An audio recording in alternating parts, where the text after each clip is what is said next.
Bro, what the fuck are you? This is crazy, bro. Let's do this the right way. What are we doing, bro? Why? What is going on, though? Exactly, bro. Why are y'all pulling me over? He said that he put him up for 10 windows. This is an Uber, bro. What up? What up? Who's in here? Drop a comment. I'm a little late on this, but why did they fuck with Drakeo like this? Like, did someone call and say something? What do you think?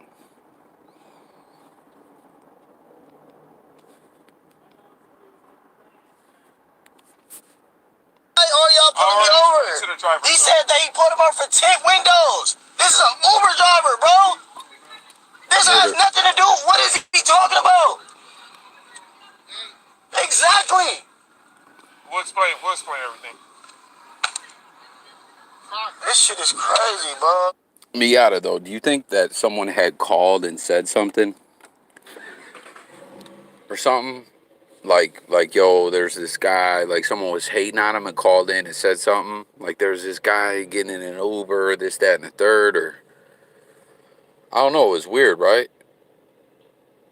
Apparently, Diddy, they said it was because, I guess they pulled the Uber over for tinted windows, allegedly, reportedly, is what they say happened. I don't know. It's kind of weird, right? Yeah, that's exactly. Miata Bros said what I'm thinking. That he got, like, not swatted, but you know what I mean? Like, something. I don't know. It's crazy. He had his son with him, though. I see why he was nervous, but I don't know. This shit was just kind of bizarre to me, you know? Let's just make this real easy. You got a bunch of cops coming over here for nothing. Hello, and we'll deal with it. What are we dealing with, bro? What's up, Big Mike? Little man, I'm gonna take your kid out of the car, okay? What is going on, bro? Look. What is... Grab him. Yeah, Diddy says if they pulled the Uber driver over for a traffic violation, they have no business messing with the passengers unless it was him getting snatched on a warrant. Oh, just chilling at work, Big Mike. I feel you, bro. Yeah, I don't know, man. It was just bizarre. Like, that's how he, Diddy, that's like the way he tried to play it. Because they asked him for ID, and he was like, for what? I'm just here with my son. I'm picking my son up in an Uber or whatever. Like, what are you guys talking about? You know, they wanted him to get out and give ID. And basically they were like, oh, well, he's not complying, and called in a bunch of backup. And they were telling him, yo, we're going to take you to jail. Come first. We're going to get the Uber driver out first. Hey, go ahead and grab the kid. What the fuck is going on right now, bro? Yeah. Everybody come. What is going on? He's in the seatbelt, sir. What the fuck is going on right now? Come on, baby. Hey, I don't know your name. What's your name? Huh? What's your name, sir? That's my name, bro. What's your name? Daryl. Or something like that. No, I don't, bro, but I don't understand why y'all doing this. Daryl, just go with the program. That's it. Man, I'm on live, bro. I'm on live, bro. I don't have nothing on me, bro. I'm on live, bro. What are y'all doing, bro? Don't fight us, dude. Oh, what are you talking about, bro? Don't fight us. Don't fight us, man. What are y'all doing, bro? What are y'all doing? I'm on live, bro. Hold up, bro. Hold up. What are y'all doing, bro? What are y'all, bro? What are y'all doing, bro? Yo, how is he still recording? Does he have, like, doesn't it seem like they have both his arms, but somehow it's still recording? Or did he hand the jack to his son and his son's recording? It's weird, right? What are y'all doing, bro? For my son. I know, but I'm asking you to your car. I want you to put the phone down. Put your hands up here. I'm on live. What's going on? What are you talking about? I'm on live. Okay, I don't care about being on live. I'm on live too. See this? LAPD got me on live too. I'll take him. I'll see that. You pick the phone. Yeah, Miata, bro, he did get arrested or taken into custody at least. I don't know what the end result was, but I don't know. This whole situation was just kind of bugged out to me. If you want to point the phone at me, that's fine. Alright. I'm cool with that. Alright. I don't know what's going on right now, bro. This is crazy. I jumped in the Uber, bro, to pick up my son, bro. Literally. 5 out of 1. Have all units respond. My son is in the car, bro. This is crazy, bro. Approaching 251. Yo, you see the comments? Some crazy bastard says Drakeo shoot that fool. Dude's in the Uber with his son. People write the craziest shit. Not that should shock us or surprise us or anything. You know what I mean? This is the fucking internet, but it's just the shit you see sometimes. You still have to stop and say, "What the fuck?" This is my son with me in the car, bro. This is crazy, bro. He is responding to the harbor backup. Respond northbound. Petroleum approaching 251. This is crazy, bro. I wonder how often Uber or Lyft drivers get pulled over. Does anyone know? Is that a common thing? Have you seen that before? Has anyone ever been in an Uber or a Lyft that's gotten pulled? I know back in the day, in the cab era, I don't know if cabs are still popping in your city. The city that I lived in, cabs was a big deal. Like, a lot of people made a good living off driving cab. And I think for the most part, till this day, they've kind of kept Uber and Lyft, like, to a minimum. Like, they're still eating off cabs. Yeah, Jace, matter of fact, Jace, you're the perfect one to ask. Are cabs still doing it, like in the falls and whatnot? But I had a homie one time that had a warrant and he got pulled. He was in a cab that got pulled. It was a blue.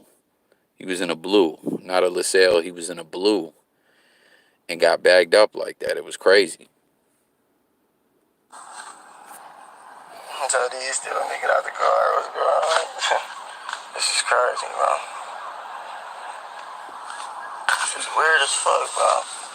They got me with my I'm actually not to go in your pocket. I put my phone in my pocket, bro. But I don't want you to go in your pockets. What are y'all on, bro? I'm not on anything. I'm not yelling or screaming or nothing. Like you asked the Uber driver, bro. Like, and I asked you for your ID. What the And you fuck told me is you didn't have going ID. on right now, bro? And when I asked for a backup, you wanted to give me your ID.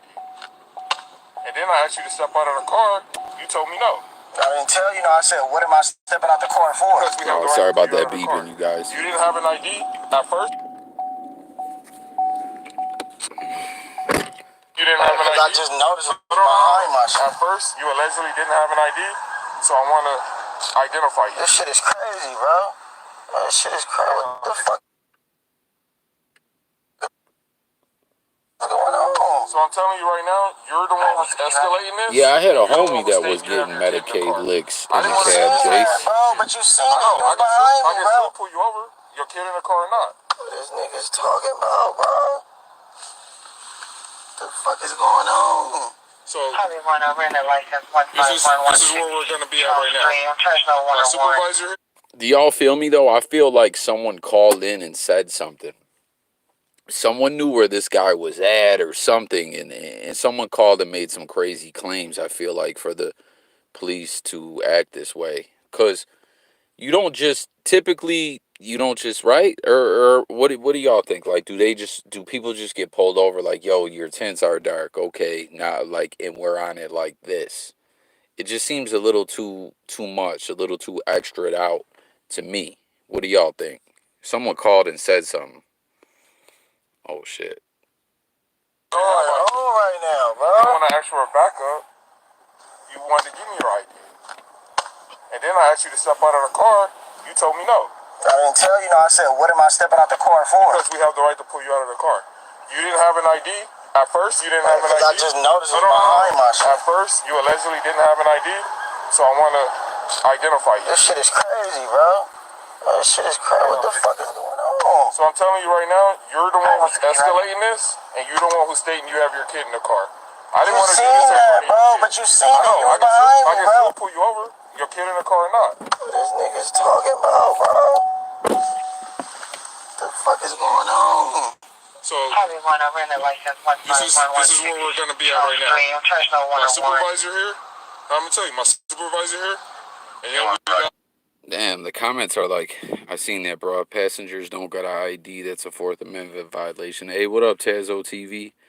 They were on him for whatever reason. Yeah, there's something more to this. Like, they're tripping, but they're extra tripping. I feel like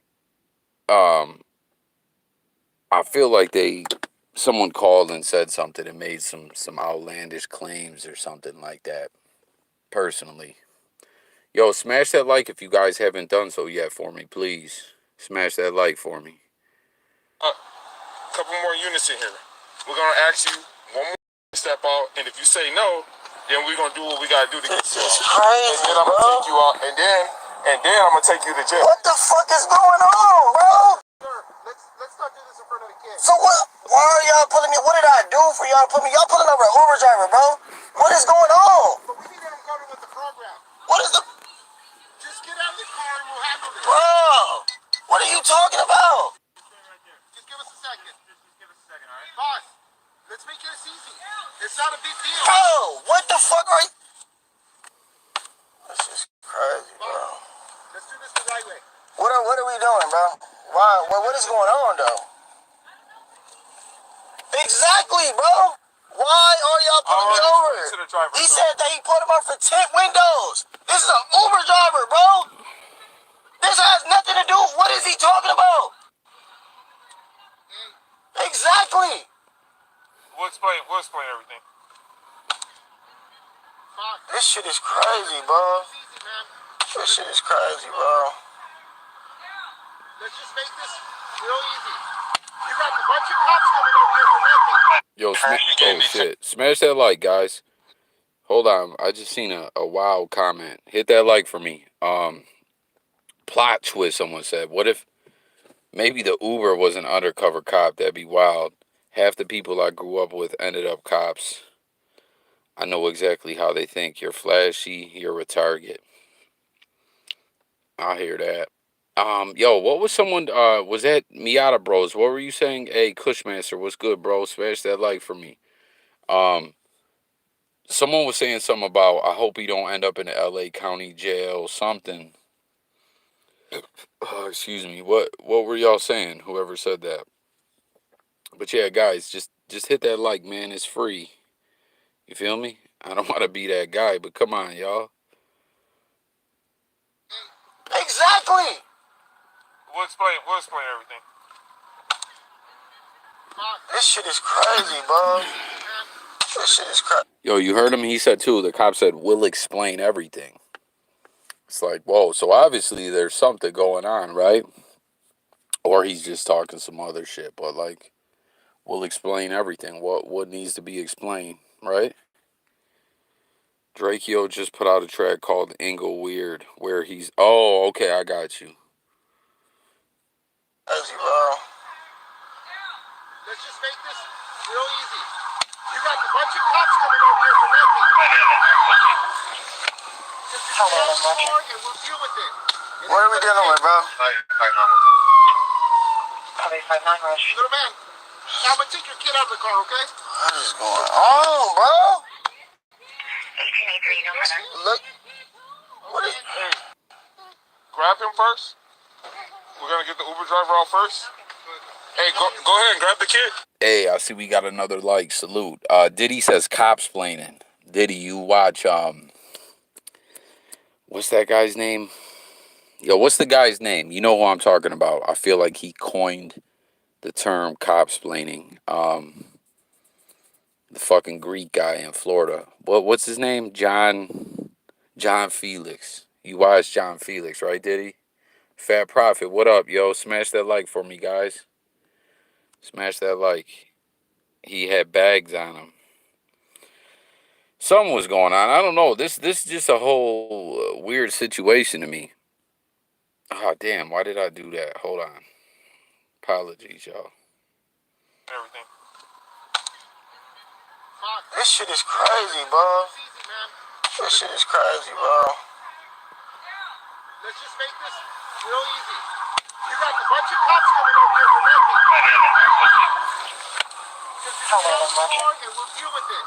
What are we dealing with, bro? Oh, for real, Diddy? Do you watch Felix, though? I feel like Felix is the guy that invented cop-splaining. With all the chains, no whip, right? Shit, you know what's ironic about what you say about that Fat Prophet? Maybe he felt riding all clean like that with the chains and everything. The Uber was the safer way to go. Like, he's got a whip, but he's like, let me just go take a Uber so they don't fuck with me or whatever. And then it goes this route. You know what I mean? That'd be ironic, don't you think? You know what I'm saying? He's too yeah. Yeah, it's a bugged out situation, man. Oh, I'm surprised you don't know. Like Diddy, I would like when I see someone say that, I'm like, they watch John Felix. Little man, I'm gonna take your kid out of the car, okay? What is going on, bro? 1883, Look, what is? Hey, grab him first. We're gonna get the Uber driver out first. Hey, go ahead and grab the kid. What the fuck is going on right now, bro? Yeah, everybody come. What is going on? Fat Prophet, I would agree that. Agree. Ooh, apologies. I would agree with that. But with this kid, shit's crazy, bro. Yeah, he could just be nervous because he got his son with him. But, I feel you. I do feel like maybe he's riding Uber dirty, right? Or something. Oh, yeah. The setup. The setup. What the fuck is going on right now? Come on, baby. Hey, I don't know your name. What's your name? Huh? What's your name, sir? That's my name, bro. What's your name? Daryl. Daryl. Or something like that. No, I don't, bro. But I don't understand why y'all doing this. Daryl, just go with the program. That's it. I'm on live, bro. I'm on live, bro. I don't have nothing on me, bro. I'm on live, bro. What are y'all doing, bro? Don't fight us, dude. Bro, what are you talking about, bro? Don't fight us. Don't fight us, man. What are y'all doing? Yo, that's the sick look and feeling. Yo, if I was dirty though, right? Let's just say if I was, I would have got off live dumb quick and tried to cheek whatever the fuck I had, right? Real slick, like act like I'm scratching my nuts and halfway boof whatever the fuck I got, right? Or something. You know what I mean? Watching 12 get your son out of the Uber, but he shouldn't have been this nervous, calm, and relax. You can't cheek a gun, coffee. That's true. You shit. You're right about that. Is that the update on this? Did he get bagged with the strap, or like what's the update on this? Bro, what are y'all doing? I'm on live, bro. Hold up, bro. Hold up. What are y'all doing, bro? What are y'all, bro? What are y'all doing, bro? What are y'all doing, bro?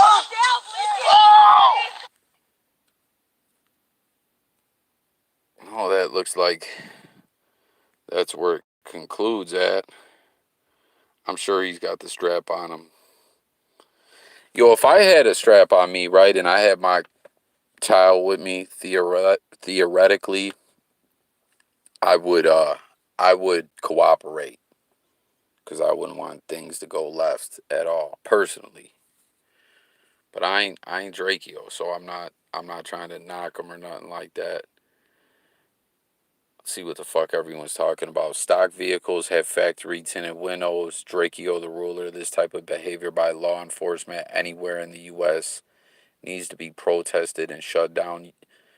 Us citizens of the USA is supposed to be the real bosses of law enforcement nationwide. Hold on, this CNN shit's in the way. Out of community peacekeeping, not slavery enforcement, creeping. Law enforcement in my beloved adopted home state of Cali look bad by disrespecting California's throne. Disasters in the comments. This heartbreaking, man. They targeted him. I hope he don't got a hammer on him because he sure looked like it. Yo, did y'all see Disaster? Disaster said he thinks he's got the strap on him. Disaster said it looked like he got that dang on him. Guys, smash the like. It's fucking free. He got snitched on. Yeah, I don't know. This shit looks crazy. Yo, is Lonnie in the chat? Is Lonnie in the chat? They got their man. Shit is set up. The Uber driver not clean too. Folks and them. Sure. No like button, bro. What you mean? Like you won't hit the like, Fat Prophet, or are you saying they don't need a reason?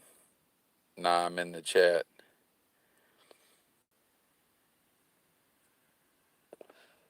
Mr. Disaster, what the fuck you talking about? What are you odd? Cops don't drive by like that, buddy. You tripping. You think they want to risk their lives doing shit they don't have to?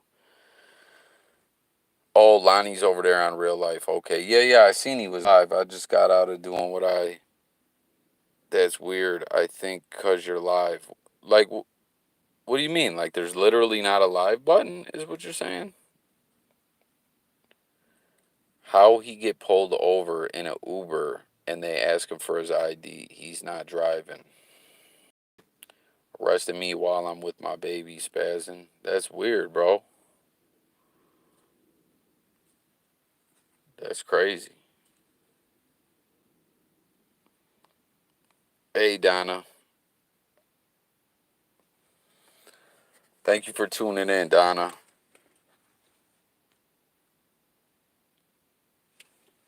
But okay, I see we got a few more likes. We're up to the 10 spot. But listen, y'all, I just seen this earlier and I wanted to hop on and tap in with this. Hey, Fat Prophet, I appreciate that, man. I appreciate that fever. I appreciate you shooting me the fever. No, I feel you. That's weird. Like, I've never heard of that. But listen, I was actually going to conclude this one and probably tap in with you guys later. I got to take a drive. Fat, click off chat. You'll see the like, then jump back in. I was going to conclude the live unless, see, Lonnie's not in here because I'm going to be driving. Normally I would like patch a caller in, but it's just going to be me driving and he's on parole so they don't got to ask for anything.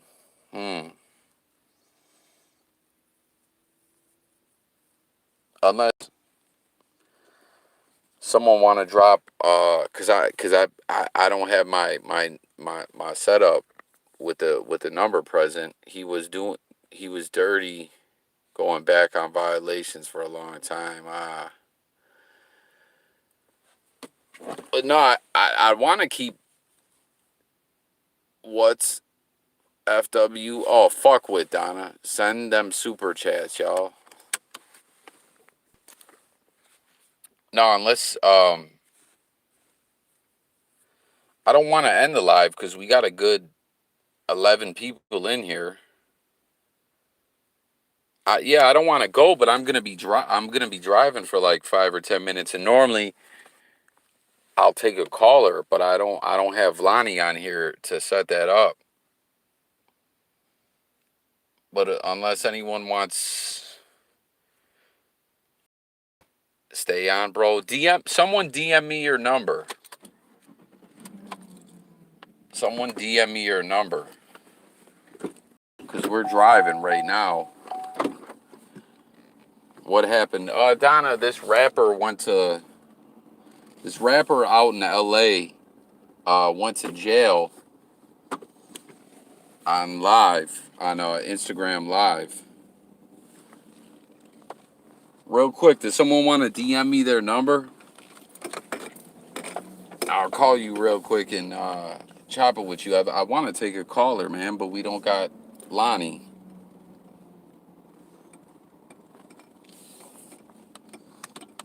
But you know, I never really got into the whole you sent it, Fat Prophet. All right, hold on. Guys, let me pause the stream. Let me pause the stream for like 2 minutes, or not even, like 30 seconds, and I'm gonna call Fat Prophet, and we're gonna see what he's talking about. Hold on 1 second, guys. It'll only take a brief moment. Hold up.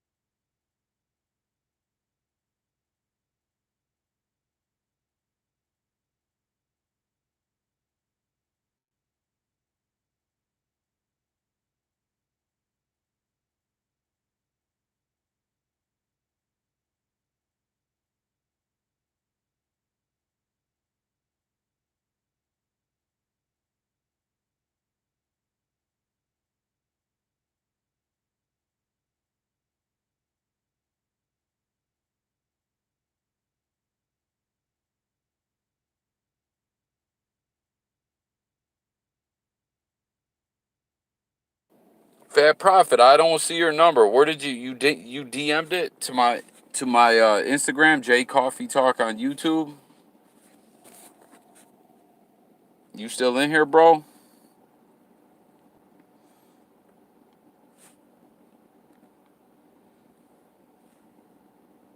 Fat just put his number in. Yeah, I don't see it, bro. We fuck with you, bro. I appreciate that. I appreciate that, Angelique. It's in the chat. Oh shit. Yo, someone retype the number because I didn't see it. Hold on, actually. We could do it like this. Hold on. Hold on. We could do it like this. Give me 1 second, guys. 1 second.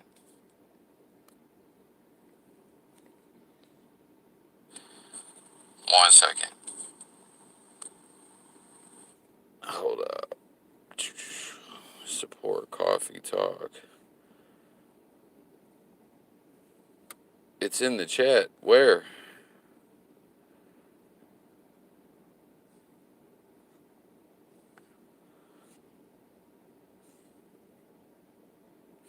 We fuck with you. I don't see it.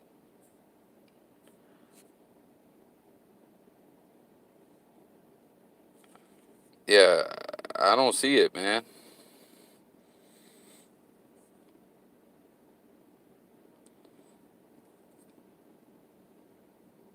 I just reposted it. Hold on. Yo, I think it's like getting deleted out of the chat. I see it. Why don't I see it? Look, I'm literally scrolling through the comments.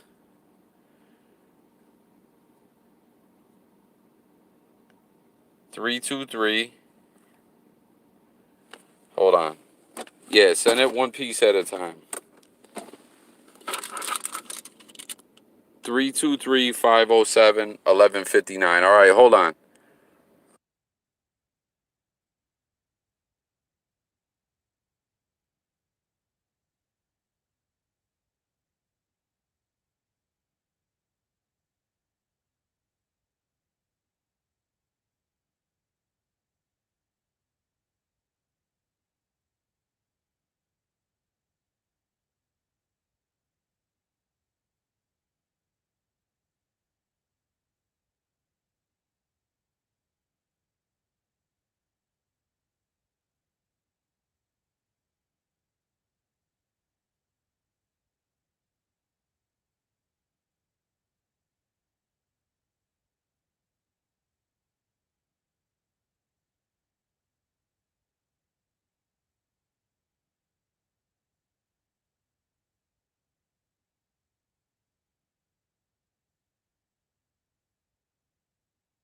Now we are. I press play. So yeah. Everyone who's like on can hear us talking, and you know what I mean. Right. No, but nobody. if you look at his face, he looked nervous as fuck. You know he knows something's wrong. Like, that's the thing. Like, I know niggas hopping the Uber with bags all the time. They think the kids will make them safe, or they take kids with them to shoplift. Most people that shoplift take kids with them. Think about that. Ooh. Yeah. I've definitely seen it. I've definitely seen it before. Motherfucker just ain't the dad of the year. Nigga in the fucking Uber, looking all nervous, got the police pulling him over. Yeah, I didn't even think of that, bro. Well, and plus too, like I was saying, where like someone was saying, oh man, you know what I'm saying? He's getting money. He's got these chains. He ain't got no whip. And then I was thinking, well, a lot of times people think, yo, I can ride in the whip, and they won't fuck with me. You know what I mean? Like, where if I'm driving, they'll pull me. You think right now you can look at those chains and tell if they're silver or platinum? Right. I mean, that's what's crazy, bro. With the jewel. Let's be honest. And then you have your child, you have your son with you or your daughter, but yet you're acting like you're replaying it. You're saying it to yourself. You know that feeling when you're like, fuck, like fuck. Like, it's no way around it. It's just fuck. I fucked up. Like, fuck. So he keeps saying to himself, what's going on, bro? What's going on, bro? Yeah. Like, when the motherfucker keeps on saying that shit, it's something going on, bro. Like, ain't no one gonna just keep saying that. Like, oh my God, like, what's going on? What's going on? Nigga, just get out the car, bro. Like, what's the problem? You do not want to get out that seat. Yeah, because I'll say, you let them take your child out the car that easily. You know you fucked up. Yeah. When you're saying that, I'm like thinking of like a Chappelle show, or you know, when Keeping It Real goes wrong or whatever, where they say at that very moment he knew. At that very moment he knew he fucked up. Yeah. He's riding in the car. He on live, trying to hide his nervousness, trying to make shit seem regular. But that 9 times out of 10 when people shoplift, they're on their phone. They're doing shit to try to keep you from knowing that they're feeling weird or doing weird shit. Yeah. He was nervous. No, yeah, he was extra. He was sick. Yeah, he was sick. You can see it all in his face. I know the feeling. It's like that feeling when you're like, fuck. Like, fuck, it's that butterflies in your stomach. Like, you know you fucked up. And he's sitting there. He probably got his luggage in the trunk with bags in it. Where is he at? In Cali? I believe so, yeah. All right, so even then, you're moving around with bags probably way more than you should be. Like, you're doing way comfortable shit because you've been doing it. And by the time they on you like that, nigga, the Uber driver, you notice how they said, we're going to remove the Uber driver, remove the child, and that nigga's still in the car. Yeah. Not over no license, bro. Not over no team. They coming to the window and asking you for your ID. They had a whole nother seizure when they was pulling them over. It's the same look T.I. had when he got hit with them guns. Like, fuck. Like, goddamn. Say that again. The same look who had? T.I. had. You remember when T.I. got caught with all them guns in Atlanta? Yeah. Right. He got caught. He knew he was set up. Right then, right when the police and them were like, sit down, sir, come out the car. He already knew. He was just, fuck. All you can do is say, fuck. Yeah. So wait, so you're saying, when you're saying the shoplifting thing, you're comparing it, like, what I'm saying is, are you comparing it to that feeling, or you're saying you actually think he was out on some? No, it's guilt. It's guilt. It's certain things people do when they're doing something. Right. Okay. Yeah. So you're not saying he was shoplifting. You're saying just he had the No. Right. Okay. No, that's what I thought you meant. I'm saying it's like it's the same kind of criminal characteristic. Right. So when you're watching somebody and you're looking at them, you instantly can tell they're up to some other shit. Okay. Yeah. No, that's what I thought. That's what I thought you meant. The look on his face, like, he was. Put it this way: if he wasn't on live, he would have broke out crying. He wanted to cry. I could feel the emotion through the video. Yeah. His lip was quivering. If you watch that bottom lip started quivering, like, like, I mean, he didn't know what to do. He just know he in some shit. Yeah. Yo, The details will come out later. I might be wrong, but his body and his action was saying it was more to it. Yeah, no, bro. I think you're definitely onto something for sure, because it's just the body language, everything. It was just too much. Too much. I never known nobody so scared to get out the car. Like, you're just in an Uber. You should hop out that motherfucker like, I ain't with this nigga. Yeah, and what I was thinking too, right? Like, even if you want to, not comply to uphold your civil rights, which I'm not knocking anyone who does that, but But you gotta know your shit to do that. but you You got gotta really, but you gotta got know but you got your son with better you. pull out that flat law dictionary. But I'm saying, right, even if you're like on that, but if you had your child with you though, I'd be too nervous. Like, listen, I don't want this to go wrong. Right. And the cop comes over and says something about the pockets too. That make me real nervous. Like, let me just get out, because I don't want. I got my son with me. Like, Right. I mean, the logical thing would be for me to step out of the car because I haven't done anything. I have nothing to fear when I haven't done anything. right. Never. No, I mean, I just don't see it. The only times that I would see being fearful, and that definitely was fear on his face. Yeah. The only time I see myself being fearful like that, if I put myself in those shoes, is if I know I fucked up. Something ain't right. Yeah, he was scared, and like you said, it was just too much. Like, fuck, how did this go so drastically wrong like this? That's what I mean. I think someone called in on him or something. He did. No, it ain't that. Either the people he bought from and was on his way home from, or the people that he was going to get, or whatever the case is, he realizes instantly that he has fucked up. He probably coming from picking up the shit, right?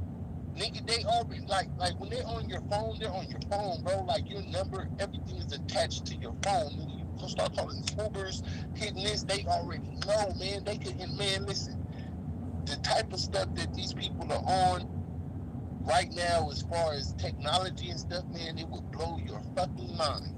Oh, I bet, bro. Like, listen, we already seen, when did Snowden, how long ago was that when Snowden ran off to Russia and blew up the spot about the NSA, when he leaked all that? Like, going on 10, or no, like 7 years ago, something like that, 8. And that was the NSA, which is, high up the food chain when it comes to, they're not even law enforcement, they're national security. But I'm saying, as time goes on, the feds and like, you know what I mean? 7 years have passed. Maybe the feds, the DEA, and different shit are using that kind of technology right now. Right. And they're using the phones. These phones are the main thing that they're using. It's like, man, you use your face to unlock it. Like, even though it's like you can't really trust big company because we sign a disclosure when we buy the phone, when we operate it, the apps we use. You know what I'm saying? We're always signing a contract by clicking something. This shit is new tech, and you don't think that you're gonna be getting money, and you're not working a regular job, or they can't put you a place in society to where they're not really paying attention to how much money you're getting. Because motherfuckers that get flashy, you got all them chains on. Oh, something happened, bro. That might have been me. It kind of cut out for a second. And yo, anyone who's commenting, apologies. I like, just because I'm literally driving right now, so I can't, like, if anyone's wondering if I'm, apologies. Like, I can't read what y'all are typing. But yeah, man, you're definitely I like how you think, bro. Like, you're breaking this down nicely, I'm Broke Baby said something was weird when Drakeo made that video showing how he never relaxed a week ago after Frosty got back out. See, that's the thing. He might have had guns like T.I. That's that FBI shit. It's like, man, they're already on you. They're already on you. He dissed the whole section of L.A. Last place he wants to be is L.A. County. Yeah, someone was just saying he made a... He's going to his module. Someone was just commenting saying that he made a video dissing or a song dissing Inglewood or something like that. So it'll be, not a good look for him to be in the county right now. But it's like, Even if he's on gang watch, like that's the thing. They know every gang member in LA County is you they register you all day. The minute they can catch you with certain tattoos, they're gonna put you in the gang database. You're not gonna get out of it. You'll be known as a gang member, and they're gonna classify your gang because they gotta know exactly where to put you when you come in, so you don't get killed.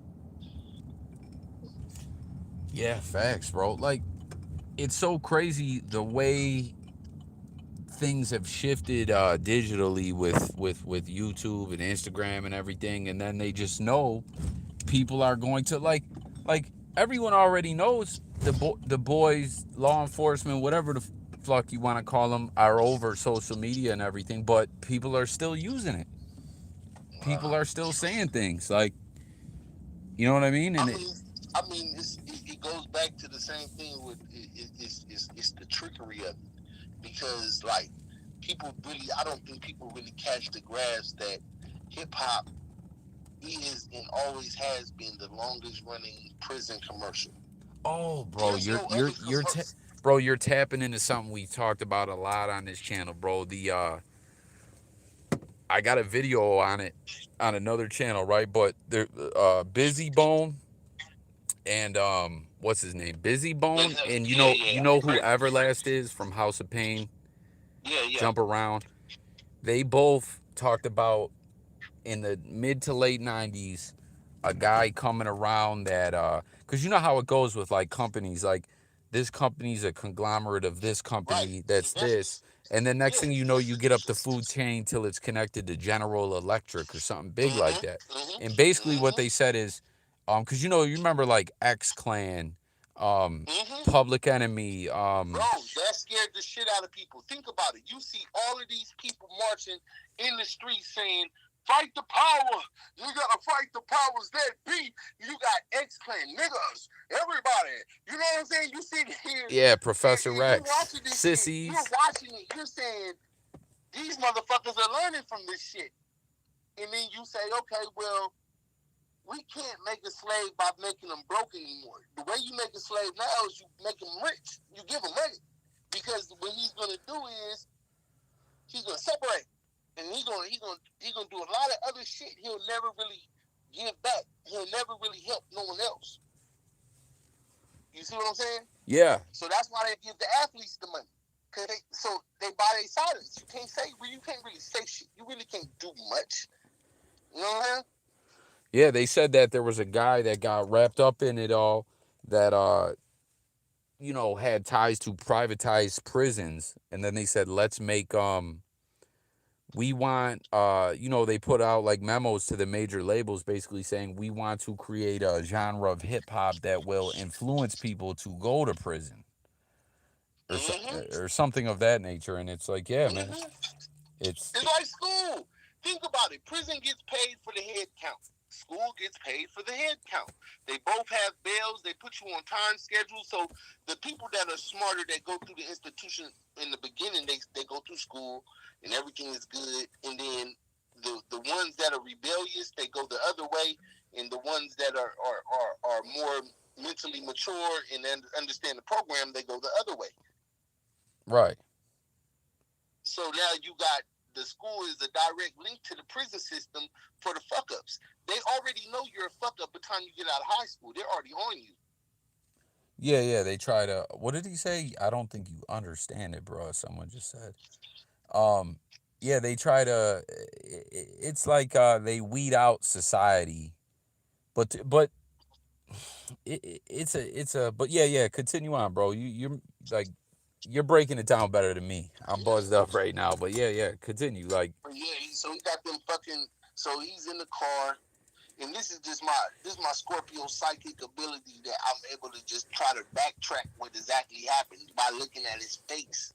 So when you look at him and he's sitting there and he's like saying to himself, "What's going on, bro? What's going on?" He's saying this shit over and over because that's his cry out. Like he knows what's going on. That's the beginning stages is denial. Oh yeah, that's always the way people originally react to things. Right, Like, right. If a motherfucker snatch you up right now, what do you already know what you did. yeah, or like if you were out doing dirt and Hmm. wifey's like, yo, such and such seen you up. I was on the other side of town. What are you talking Right. about? Think about it like this. What if you got 5 dead bodies in your kitchen, right? Just Right. just just an example. You got 5 dead bodies in your kitchen. You've been moving around, everything's been fine. And then all of a sudden you're driving one day and you got helicopters over you, guns on you. You know you fucked up. That's gonna be the expression on your face that no one can hide. But this fucker had a camera on. Yeah, I'm surprised he stayed on live. But I mean, I guess why not, you know, at the end of the day. He wanted his clout. Well, and he kept saying I'm on live too. Maybe he was Right. he was thinking by that they would ease up Mm-hmm. off him or something, you know? Mm-hmm.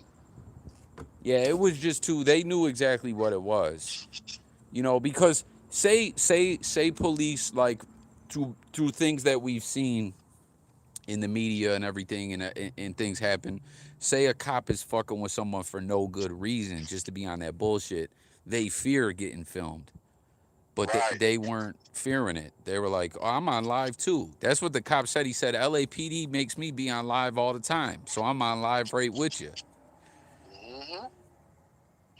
The body cams and the charges are gonna come out. Like that's the thing. Niggas need to go look up on the database and see what the arrest charges are. Right. Pull up the arrest charges because that's gonna be public. It's gonna, once you type in his name, he's gonna come up and his charges are gonna come up next to him.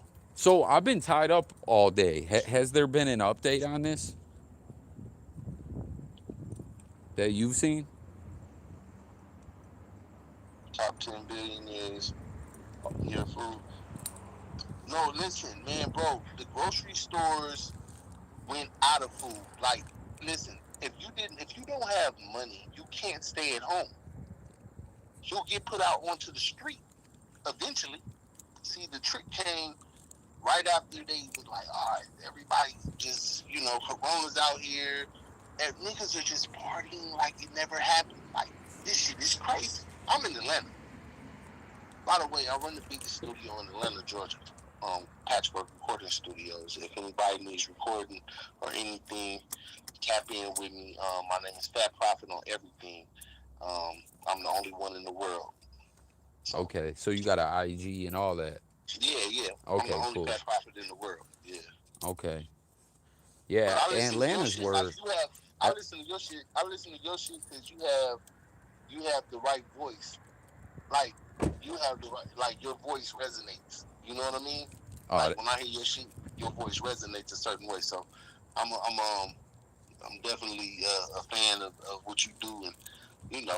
But bro, yeah, that's the whole reason I ever first decided to even try this and why I've kind of remained off camera because everyone's always like, yo, everywhere I go, they're like, yo, man, you got a radio voice or like Morgan Freeman, you should be narrating something or you know what I mean? So that right, that was the whole way I even ever decided to try this. But yeah, Atlanta's where everyone goes to make it, huh?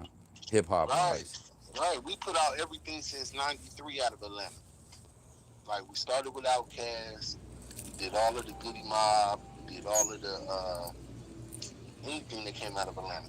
Everything. For 25 years, we the only studio that that been in business as a recording studio because we always were honest. We always did right by people, and we believe in always kind of standing on that laurel. You know what I mean? And Right. making sure that we always do what we say and just stand on being a great service to people. And I think that carried us to stay in business for over 25 years. While every other studio dies out because they always doing what we call in the industry nigga business. It's like there's always a point to where you put the fuckery in your business and you don't do fair business or you don't do square business and you wind up in those situations. to where, you know, how many times you think they try to take down a black-owned recording studio in Atlanta, um, because of a non-legit business, you know, not doing what you should be doing. And, you know, I tell people all the time is you got to stay focused, do the right thing, you know, and you don't have to live in slavery of knowing that you're going to get caught. Oh, I'm still here, bro. I'm just cashing out. I hear what you're saying. You know, it's like even with the PPPs, Thanks. a lot of these dudes hit these PPPs and do these PPPs, but when that shit come back, because you just didn't do it legit when you could have did it legitly and was straight, but you took the cricket route and paid Pookie $500 or paid Wookie Wop $4,000 to do it for you, and they lied and put all kind of extra shit on your shit just to get some money, and then now you got the feds on your ass. Yeah, someone. So what was it? There's what PPP and PPE. Those are two different things. Or PPE, yeah, PP. yeah. Those What PPE and the PPP is two different what's things. the one where you get the loan for like independent Oh, business? EDL. I'm not sure. Someone was just telling me like, yo, if you made over $5,000 revenue on your YouTube, you can put in for a such and such loan. But I was like, I'm not fucking with it, man, cause I tell people if you got money, don't take a loan. Do everything you can to avoid a loan until you get enough money to sustain that loan, because they're gonna want their money. And what you're doing is you're leveraging your credit. So you either pay that shit back or you fuck your life up at over 40 and your like credit is bad. You're gonna be in a situation. yeah, well, and plus the thing that whatever it was, someone was telling me about when I looked it up, it was like to for a business, like it was more or less like if you had a small business, you can use this for payroll or to get better equipment or whatever. Yeah, no, you could like the thing is if you had, as long as you had your LLC ahead of time, right? Right. So say for instance, like every year I file Schedule C anyway. You know what I mean? Like I file under my business and then I add whatever income I made from regular work or anything as a business under my name, right? Right. And do a Schedule C. That made you eligible as long as you had a Schedule C. As long as your business been intact, as long as you've been having a bank account that you put your business money in under your LLC or your DBA, as long as you already had your, you know what I mean? Like as long as you already were moving as a business, bro, like you could have got the money. Okay. You know, a lot of people that did take advantage of it, it was great because it's like you're talking about a free 40 bands, a free 80 bands. Yeah, well, because they were saying it was forgivable or something like that, Bro, where you they wouldn't take forgave the hit on your credit. they forgave all of it. It never even hit your credit. Yeah, that's what the purpose. So maybe I fucked up then. You did. You should Yeah. have took advantage of it. You should have looked more further into it. But you weren't the only one because I declined too because I don't know the trickery. You know what I'm saying? Like it'd be like, okay, this is and I'm like, shit, I got good credit and I ain't never pulled out a loan yet for no large amount that, you know what I mean, that I can't sustain. Like I'm like, y'all want to give me this? This is weird. You know, so I kind of missed out on the opportunity, but I know a lot of people that didn't. Um, It just you sounded know, too good to be true. Like, it did, bro. It did. And then I just kind of was looking at it like, I'm not bad off, so I don't really need it, you know? yeah. Same with me. Like, I'm doing all right, but it still was like enticing. Where I was like, well, hold on. Well, but in the end, I didn't move. You know. But some people won with it, some people lost with it. Um, and it just was too much mainstream for me. Everybody was talking about it, and But after I did the research later on, and I seen a couple of my business partners that I had, um, they were successful with it. You know what I mean? One got 150, and the other one got like 225, and they shit got forgiven, and they still got the money. Like they shit got forgiven like a week ago. They opened Okay. up a portal for everybody to go in and get their shit forgiven. And the SBA worked with the bank lender, and then they just wiped it clean. That's So, dope. right, that's what. So it did help a lot of people, but shit. Now it's like after the fact, you know. Yeah, yeah. Yo, do you fuck with Drakeo? Like, do you follow him, like, I regular? mean, to be honest, it's like I've heard of him. I heard of him, Because I'm not gonna lie, I'm his not up on him like that. I know who he right. is. I hear a lot of stories, um, and his name is kind of moving around. Not, I wouldn't say in the best ways. So it's just kind of like he's on his way up, I guess. I mean, he's getting people talking about him, and I feel like him and Milk had beef because I seen Milk blogging about it too. For some reason, I feel like him and Milk don't like each other. Or no, maybe that's someone else. I'm thinking of that Almighty Suspect guy, which I don't know. Like, I love the music coming out of the West Coast, but I don't know. I don't stay up on him the way that I should. But that's what I'm hoping for Milk. Are you a fan? Are you a fan of Milk or not really? Or I think a lot of times it's like by me being out here in Atlanta, based in Atlanta, if the music doesn't touch me, if it doesn't touch my ear, that means they're not pushing hard enough. right?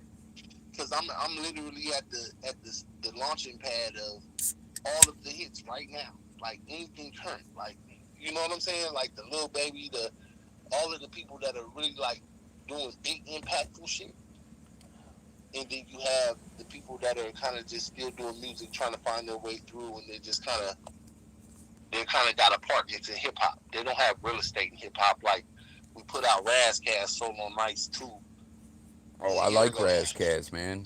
He had Right. a group with I forget who was in No, it. the Horsemen. Yeah, the Horseman's dope with Killer They just Priest, dropped. Cannabis. Yeah, been keeping up on that. But do you remember another group he had with Exhibit that was called the Golden State Project? Yeah, Golden State Warriors. That shit was hard. Right. And they I, made. I mean, I'm looking you up right now on Instagram, bro. Oh, I see you. Okay, I'm about to start following you, or I might already. Oh no, I'm not. All right, so yeah, I just followed you. Okay, I see you on here, man. 8,508 followers. Okay, I see you, man. In the studio. That's what's up, man. Smoking the cigars. Oh, what's this? This look okay. Yeah, that's dope, man. So because a lot of people sometimes people will call in and tell you something, and then which that's not what I'm saying what you were doing or not, but I'm just saying I'm looking right at you right now. I see you're official. You're not talking out your ass.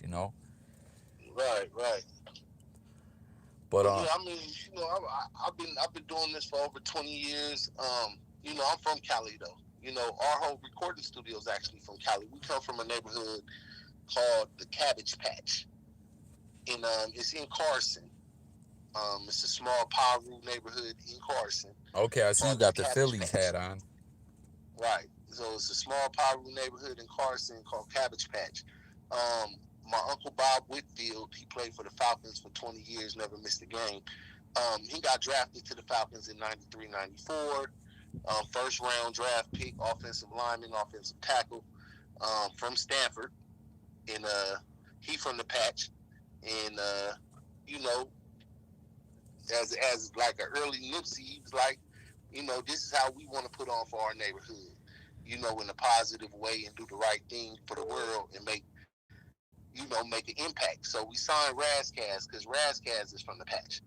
Oh, yo, hold on one second, bro. Alias, I see you beeping in. Let me try to. Hold on, bro. I'm gonna try to three-way you into this in just 1 second. Continue with what you were saying, though, bro. I don't want to. Oh, yeah. So we saw, like I said, we started Patchwork to put out Razcast. Period. It was a record label, and it took off from there. And pretty much, Bob bought $8 million facility in 95, 96. Um, After the Olympics came to Atlanta, I and remember that. Yeah, pretty much history from there. I remember they And had a crazy mascot. I don't know why that's popping in my head. It was like a cartoon guy. But go ahead. I don't know why I'm thinking of that. yeah, but I mean, it kind of started from there, and then like I said, Raz was doing good, but he got trapped on priority, and Didn't he go to I got jail signed too next. for like a Huh? year? Didn't he go to jail too or something for like a? Yeah, he went to jail for a while. Yeah. He had a couple stints. A lot of that shit fucked him up too, but Wasn't it like overall, DWIs or something like that? Like, yep, yep. yeah. He killed somebody in a Oh car shit! accident. I didn't know that. Yeah, so he got involuntary manslaughter. Um, and it just was the thing. So he was on priority. Priority shelved the albums because he pissed off the wrong people when he dropped Nature of the Threat. Um, it just at that point the studio was still going. We had Outkast in there recording ATANs and the other shit, and Atlanta was just on the boom, and we had the biggest facility here. We wasn't ran by nobody. Like, we ran it ourselves. Most of the studios were locked up by labels or different, entities like producers. So it was like going to someone else versus us. We like the hotel, so anybody can come. Like, you know what I'm saying? It's like we're the only hotel studio in Atlanta. We wasn't owned by nobody but ourselves. So, you know, shit from there is history. This is years after years still pass up, and reputation be great. Fucking, but Raz is definitely on top of some shit right now with that Horseman shit, and then the Solo Nice Yeah, totally getting bro. cooked. The horseman shit, right? Oh, it's me, bro. This is Fat Prophet. The guy that you're actually looking on the screen right now is the guy on the phone. I pulled up his Instagram just for like a reference so people can know who I'm talking to, and this will stay up on the YouTube or whatever in the future. You know what I'm saying? Maybe it gets some views, maybe it doesn't, but regardless, we're just chopping it up, having some good convo. Hey, Sid316 said I just hit a nerve. JayCoffeeTalk strikers in the house. Okay, I feel you. Um, I remember in Alias, bro. Like I said, my bad. I didn't want to. I'm gonna try to three-way you in. But yeah, yo, the horsemanship, bro. I remember back Cannabis album, right? Are you Right, you like Cannabis man. Listen, from the cannabis 2000 can BC listen. album? Cannabis is another artist from Patchwork.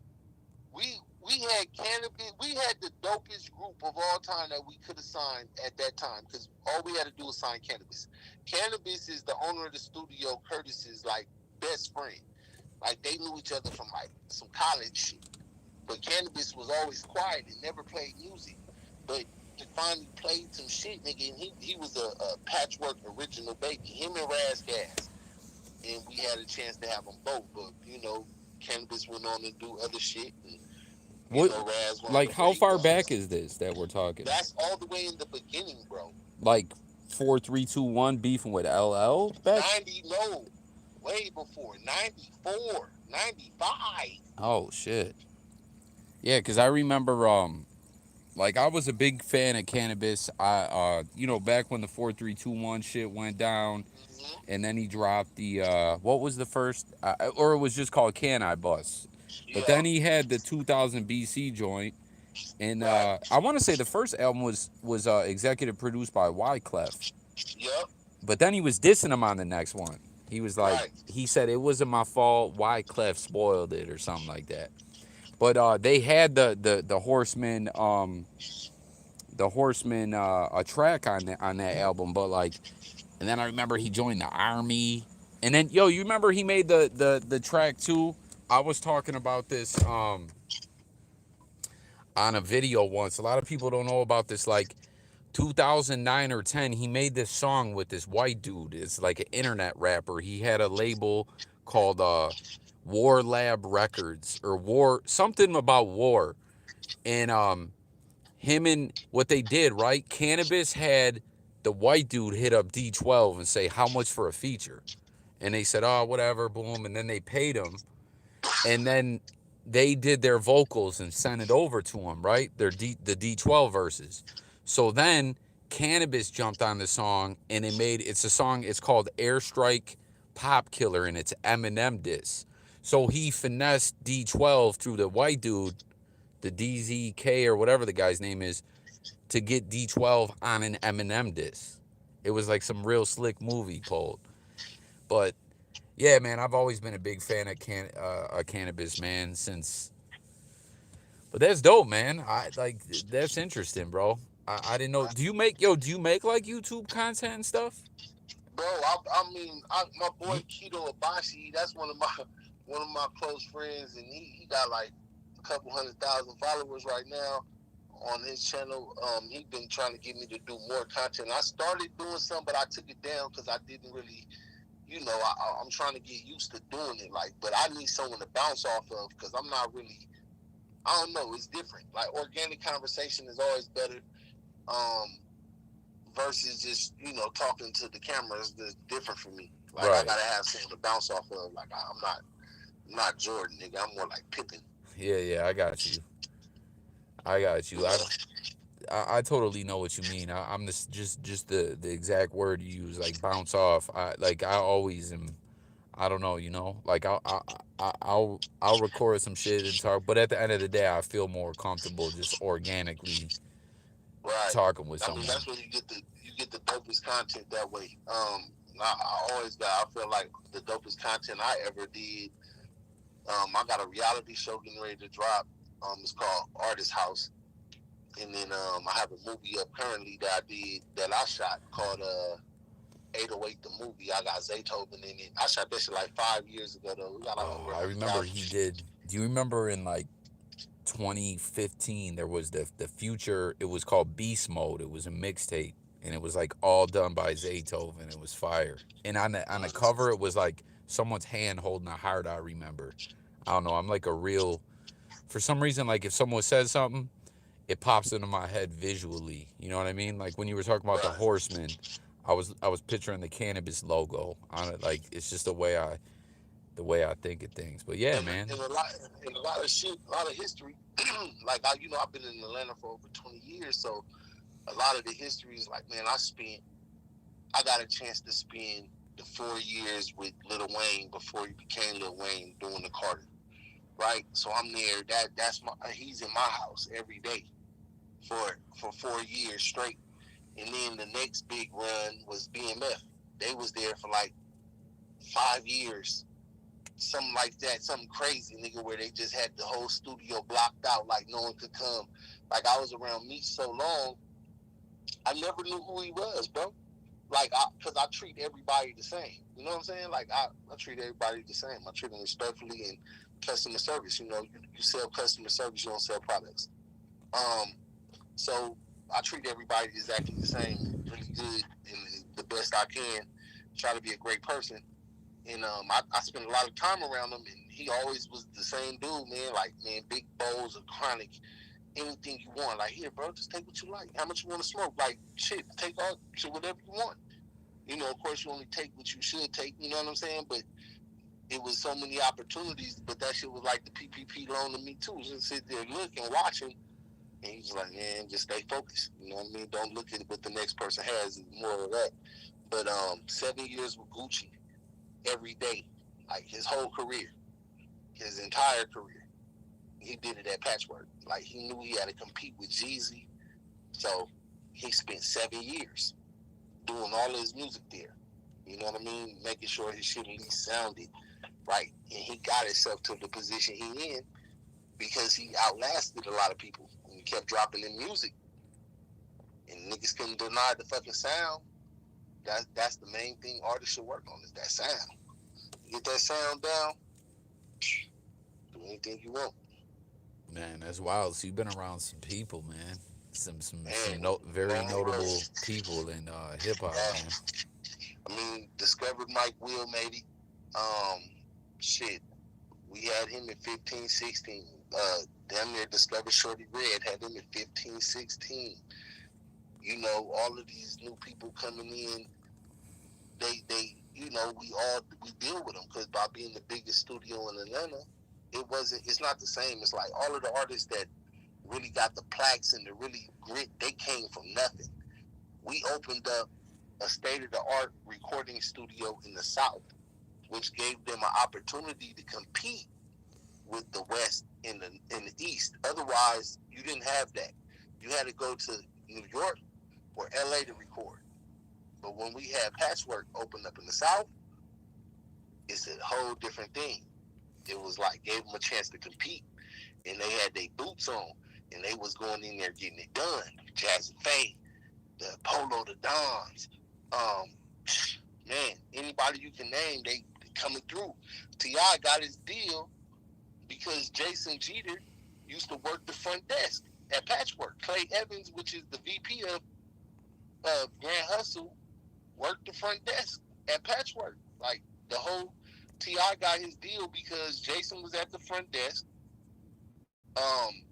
Rico Wade was in the back. And shit, he was like, they was working in the big room, and Jason was like, I got this kid. And took him to the back. The famous walk. Took him to the back. History was made. Same thing with Mike Will. They used to let him come up there and chill, sit in the front, post up. Next thing you know, we put him with Gucci. Never forget the night. Gucci was faded. Mike go in there and holler at him. Had his little flash drive, nigga never came out. Yo, what group was Polo the Don? Like, I know he got that song with Rich Boy. Jim Crow. They Jim Crow, that's what it was, yeah. Okay. I couldn't think of it. That shit was hard. You know, Jazzy Faye and Polo are related. I didn't know that. What? Yo, Yeah, didn't Jim Crow have a big hit off like a soundtrack, a movie? Yeah, they had a couple big hits. I can't think. They had a couple big ones. I can't think of the name of them off the hand. But yeah, they had a couple of them. Damn, how did I not think of that, Jim Crow? I knew it was slipping my mind for some reason. I-20 didn't get the recognition because he wanted to fuck his lawyer. What?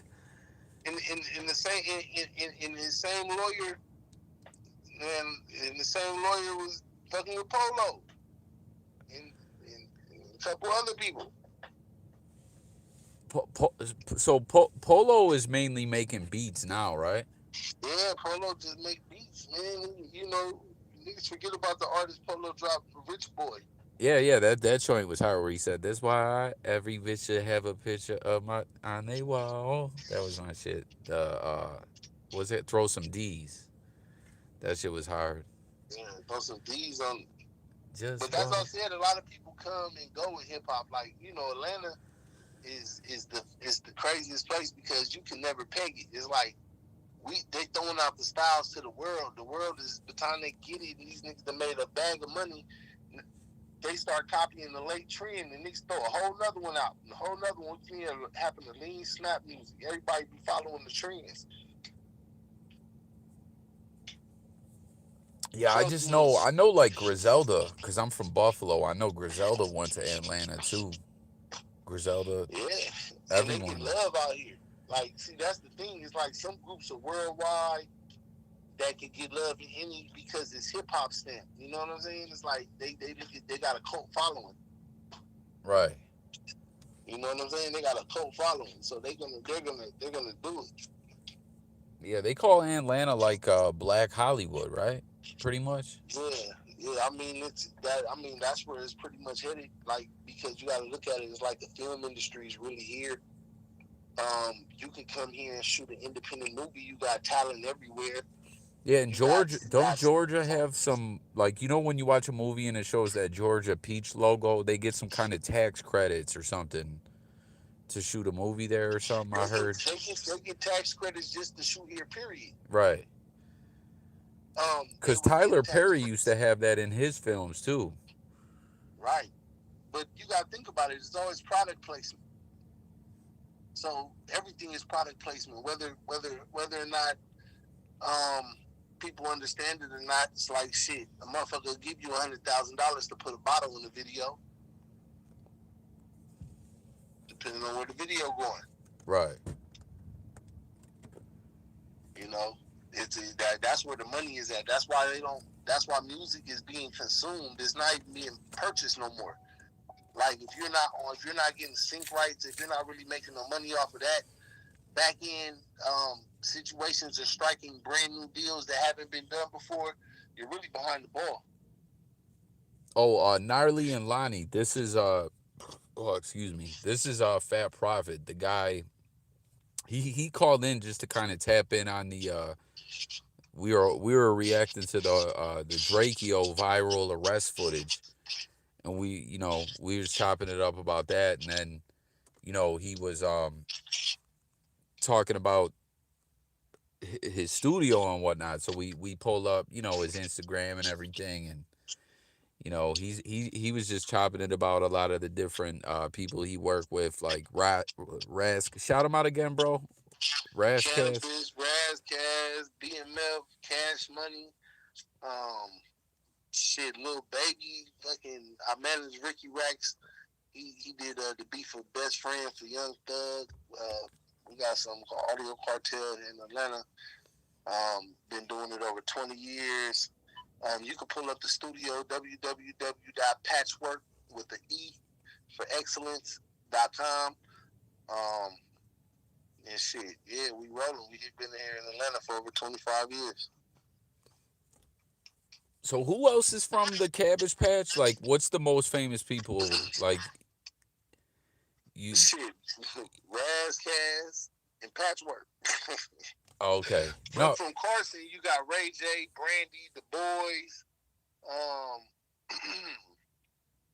Shit, I don't even give Game the credit for being from Carson. He switched his side. Yeah, didn't Game when he was like in got a right like when he was because I was the same thing, like awarded to the state, like taken away from your parents. Like when I was a Right. kid, I got, and that's where Game went, right? To Yeah, he was in the front home with Carson. right, yeah. Yo, people give me like, I let me tell you something. I don't like. It's not something we gotta get all into talking about, but the Game when like the documentary was dropping and all that. Like I was the number one Game fan, right? Because I was listening. Like I still, you can't. Classic and then the music. shit started falling through. Right. And then you started noticing he was just doing other shit. Yeah. That just wasn't the image you thought he was. Yeah. And then now we see him today, and the shit he's doing is, yeah. It's just all, it just always come full circle. He was doing the change of heart stuff in the beginning, and he's doing the change of heart stuff now. Yeah, pretty much, man. And then, a person can act like someone else until they have to be their self. Well, bro, and then the story of how Whack 100 secured his manager rights is a really wild story too. After he's already platinum selling the Game and everything, he ends up getting hemmed up. You gonna give it all to a girl? Like where did they say that was? Sunset. You have to sign it off. You have to. If you trust somebody with your life, give them all your rights. What's the difference?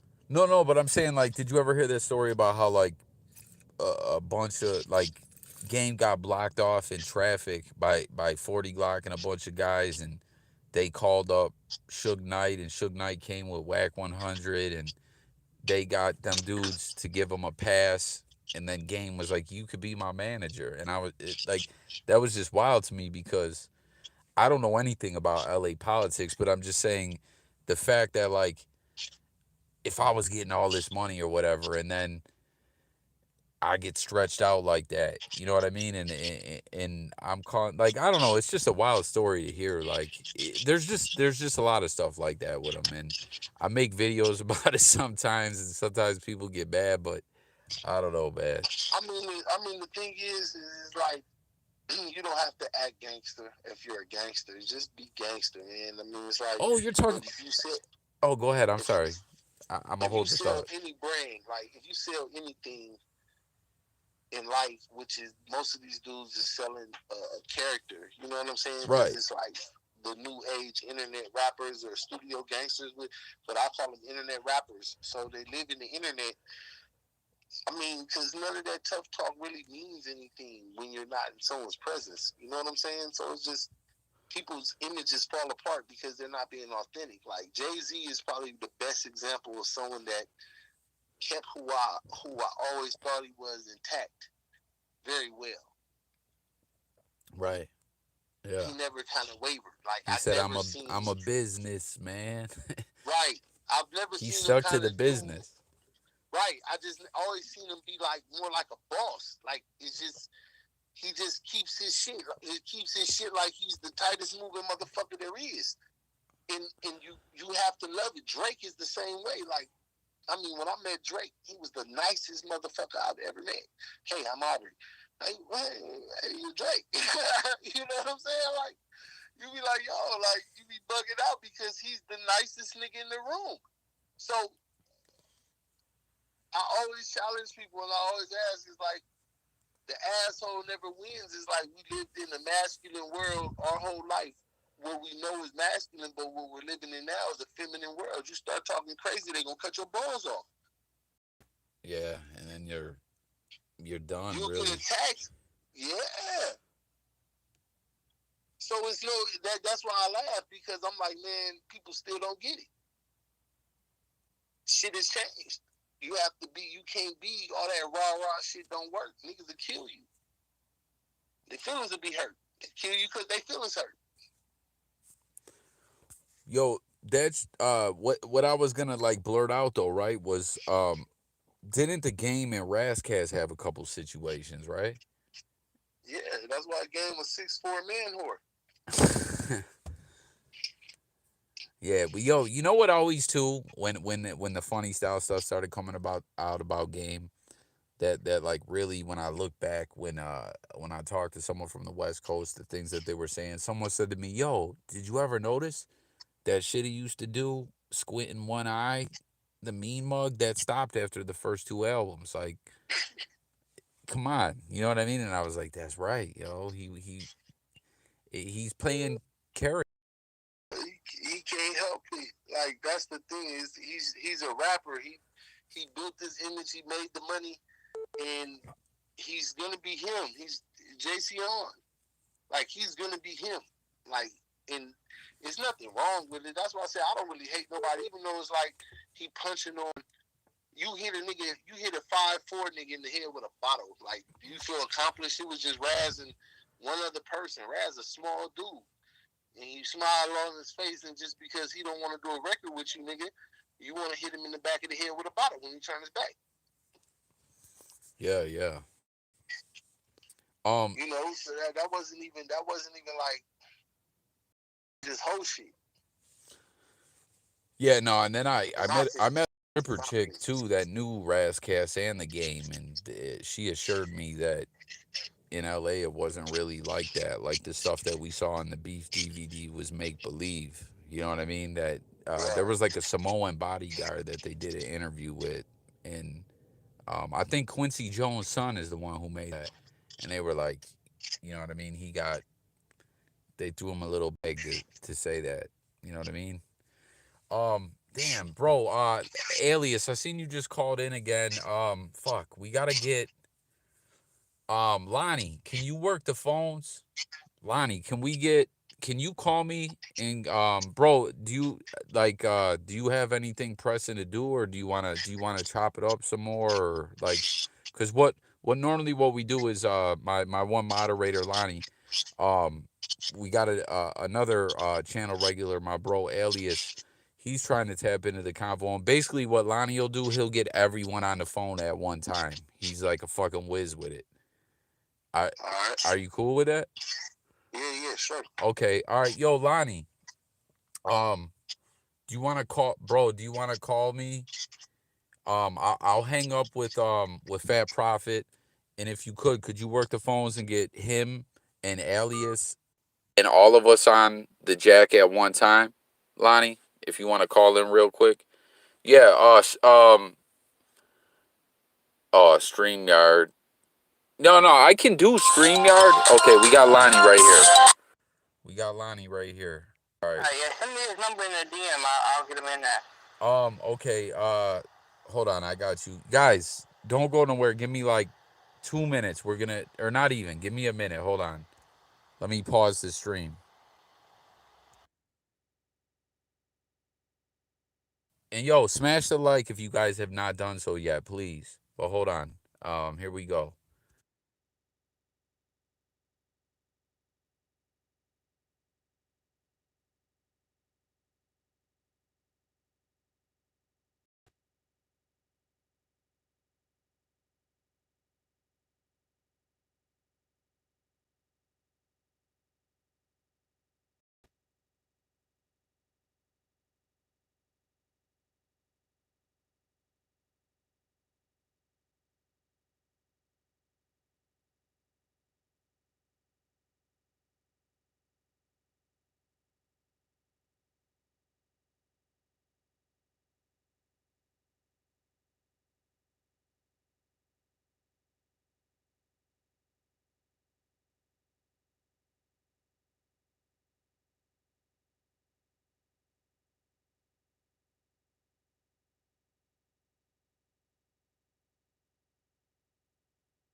Oh yeah, and then earlier on Chazo shit, bro, it Yo, was a whole argument about mommy and um, fucking Tommy. uh, Jace, can you say that number again? 32350.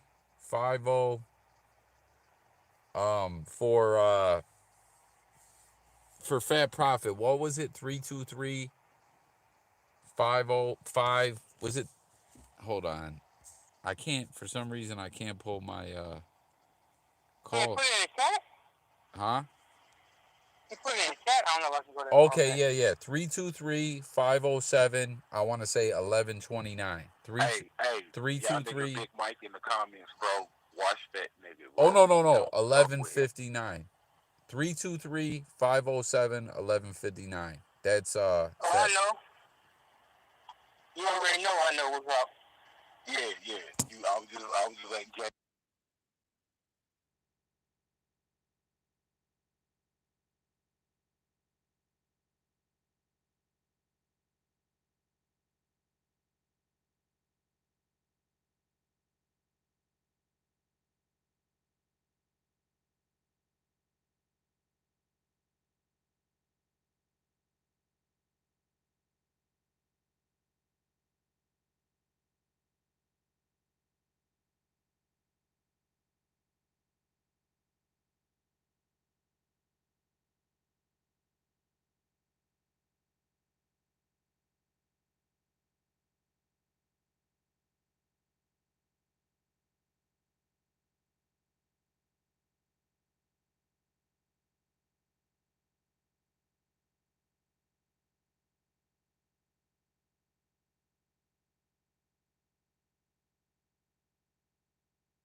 All right, we back live. We got Alias on the Jack Lonnie's conferencing. Fat Profit back into the call. But yeah, man, what's No, good? but that was not trying to switch the subject, bro. You Nah, know what talk I'm saying? about But whatever, to keep bro. it a band, that shit on Chazo's log, that was a dope ass. Hey, everybody's on. We got to get a chance to tap into that log, bro. That was some real talk. Yo. Okay, so Yeah, everybody's on. all right, so yeah, this is Fat Profit, Alias, Lonnie, me. We just Rose, Casper, South Pete, Rocks. Man, you feel yeah, we're about I'll to be snoring in 5 minutes. It's okay. I got all night. bro, and I'm still mad about that fucking battle, bro. I'm gonna be talking to you, I think, for about a year or two about that fucking battle. So just get used to hearing that shit. What you mean, the versus I battle? fuck with them say just as much as I fuck with Rocks. I fuck with them equally, bro. Like, hey, bro, like that. Man, that was some bullshit, bro. I don't know, man. I mean, like I said, the hip hop is real, bro. Like, you can't You can't just get on stage and rap over your lyrics. You gotta be sharp. Like you gotta. Yeah. You know, it's the difference between steak and hamburger. It's like people in hip hop had their first chance to really taste this steak when they seen how hip hop supposed to go. But see, I'm just saying as far as how they played them on some checker shit and not no chess. So meaning when Lux was dropping all that mixtape shit, the first 6, 7, 8 songs, nigga, that's when y'all come out with y'all fucking bangers, nigga. They try to counteract that shit so it don't look like these niggas is hitting these niggas with fucking haymakers every round. You feel me? That's when y'all should have been doing all of y'all fucking platinum top hits, nigga. When they doing mixtape shit, y'all do the fucking hits. Try to even this shit out, nigga. Y'all ain't even pick no playlist. Y'all been performed. Y'all been practice, nigga. Y'all literally just linked up and went on the fucking stage. They got knocked off their squares. They got drawn into their own songs and shit. How the fuck? They got drawn into the wrong. They got drawn into the wrong shit. Yo, why was the Lox? But why was Dipset lip syncing, but the Lox wasn't? That's weird. And that's what Jada was saying. Like, come on, that's what hip hop is. Or being a heart of fucking hip hop, nigga. Y'all fucking lip syncing. Come on, bro. Y'all cheating the right. That's what Jada was saying. You feel me? I ain't mad at it. Jada real nigga. Yeah, and you know, Cam go look at it like he hate. No, bro, he just calling the spade or spade. Jada a real nigga. That's just him being a street nigga. Nigga, fuck that shit. Fuck the popular opinion, nigga. You cheating the people, nigga. Get off this bullshit.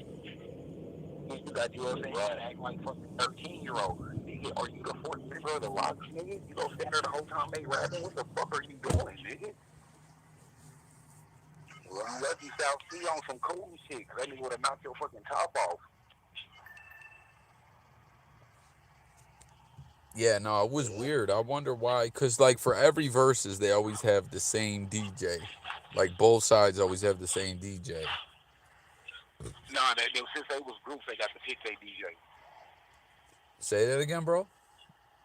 I said since it was two groups and shit, they got to have a actual personal DJ. Like the DJs that they had is the ones that be on tour and shit with them. That's why they know they sets and shit so well. Like you can tell the difference between the Lox DJ and the fucking Dipset DJ. You feel me? This nigga dropping the beat before the motherfuckers even ready for it. Like, what are we doing, bro?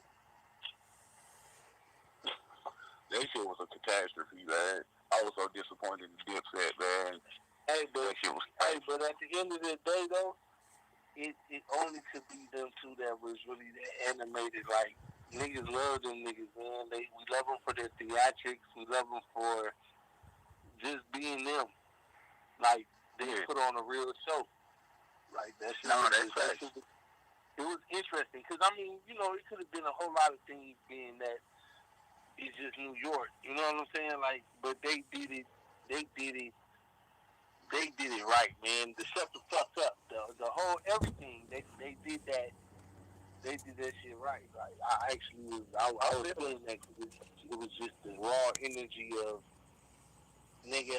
I'm that guy right now. This is my time to Michael Jordan. But you know when you fucking white people, the Michael Jordan layup Elo.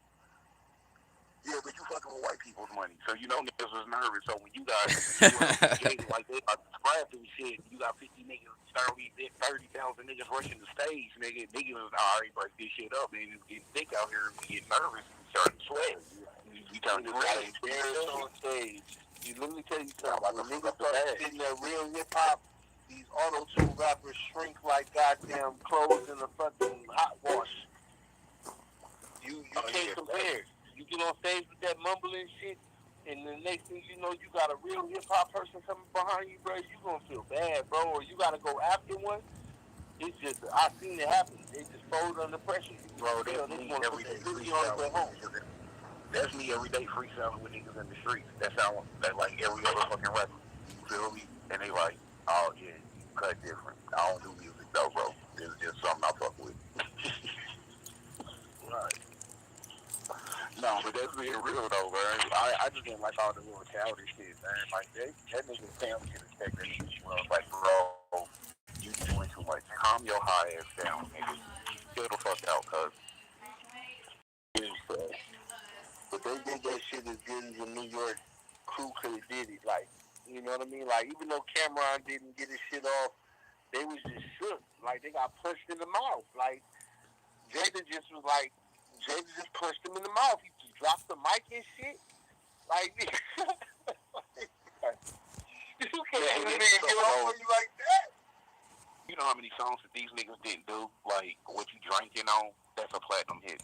You feel me? That's a platinum hit. They dragged them in the road, but they don't have the same type of Puff Daddy hits the Lock do. Nigga, they dragged them into a commercial fight they couldn't win. Yeah. No, after they beat him up with the lyrical punches. You know, but Joel didn't even do his main song. Nigga, he didn't even perform Oh Yes. Nigga, you definitely should have performed Oh Yes, nigga. Everybody knows that. But that was the thing. Nigga, you got a whole bunch of you talking about a group of individuals versus a group with songs. Now, these niggas is all sitting there trying to put together a playlist and say, oh, no, I do this or no, I'm going to do this. Nigga, they came in with their little 1-2-1-2 and it didn't go like they wanted it to. They got drugged into a dog fight and beat up. Bro, you know how many songs they couldn't perform because they didn't have no Jaja there, no Hell Rail, no 40 Cal or JR Writers? Nigga, it's hella songs they couldn't perform because them 4 niggas wasn't there. Yeah, this is supposed to show up. I heard they were in the crowd. I heard they were in the crowd. So we can have a bigger song selection because these niggas is killing us right now. But bro, they I fuck with Cam. Fuck with Cam. That's my nigga, man. Kill with Cam. But bro, that's what I wondered from the moment I heard of Locks versus Dipset. I was like, are we looking at like Locks songs as a group versus Dipset songs as a group, or are we getting into solo tracks? Like, how are we? Do you know what I mean? Like, what's the? No, it's like that with any verses. It's solo shit, group shit, and feature shit. So. Oh, nigga, he could have made that work. Yeah, nigga, he didn't even make that work with fucking Jeezy and Wayne. I'm like, you else? What did he do? Never mind, bro. You hard, nigga. Never mind. I know your songs better than you do. Yo, did he do Clockwork? No, he didn't do Clockwork either. He didn't do One Day a Smile. He didn't do that. He didn't do Raindrops. What about I know this nigga shit better than he do. Where the fuck did he get a lawn chair from? Why was he get a lawn chair on stage? Is my question. That's black people, bro. That's all black people. But that's what I'm saying. Like, this shit is just theatrics. These niggas are full of theatrics. Like, you look up and Cam got a lawn chair on the fucking stage. Cam was fool, bro. That nigga dumb. Hey, but that's what I'm saying. Like, niggas just love Cam for Cam. Like, he don't have to do, like, rapping is just a part of what got him to being him. But he really don't have no memorable records like that. Like, none of them do. Lots do. But Cam got no memorable shit, bro. No, I'm saying when you really do, listen, bro. Unless you a Cam fan, after you get over about 4 or 5 records, nigga, you just kind of fade black. But all the Purple Haze first one was hard. Like, that whole album was hard. Come Home With Me down there, that whole album was hard. Could you name them? What songs? Yeah. You talking about what songs? Yeah. I fuck with Get Heavy and Locks. That's why I was hyped about that shit. I was just disappointed to see them niggas get I'm saying, can you name the first 5 records off of any of those albums? Ooh, Purple Haze, it's the intro, then it's the motherfucking skit, Down and Out, fucking, don't get to looking up, nigga. Down and Out's a banger. That's a Ye production. I know fucking Purple Haze, the actual song. That's number 13. That's at the end of the CD and shit. Fucking, what else is on there? I got this. Hold on. Matter of fact, I know Girls is on there. I know the Girls Just Want to Have Fun joint is on there.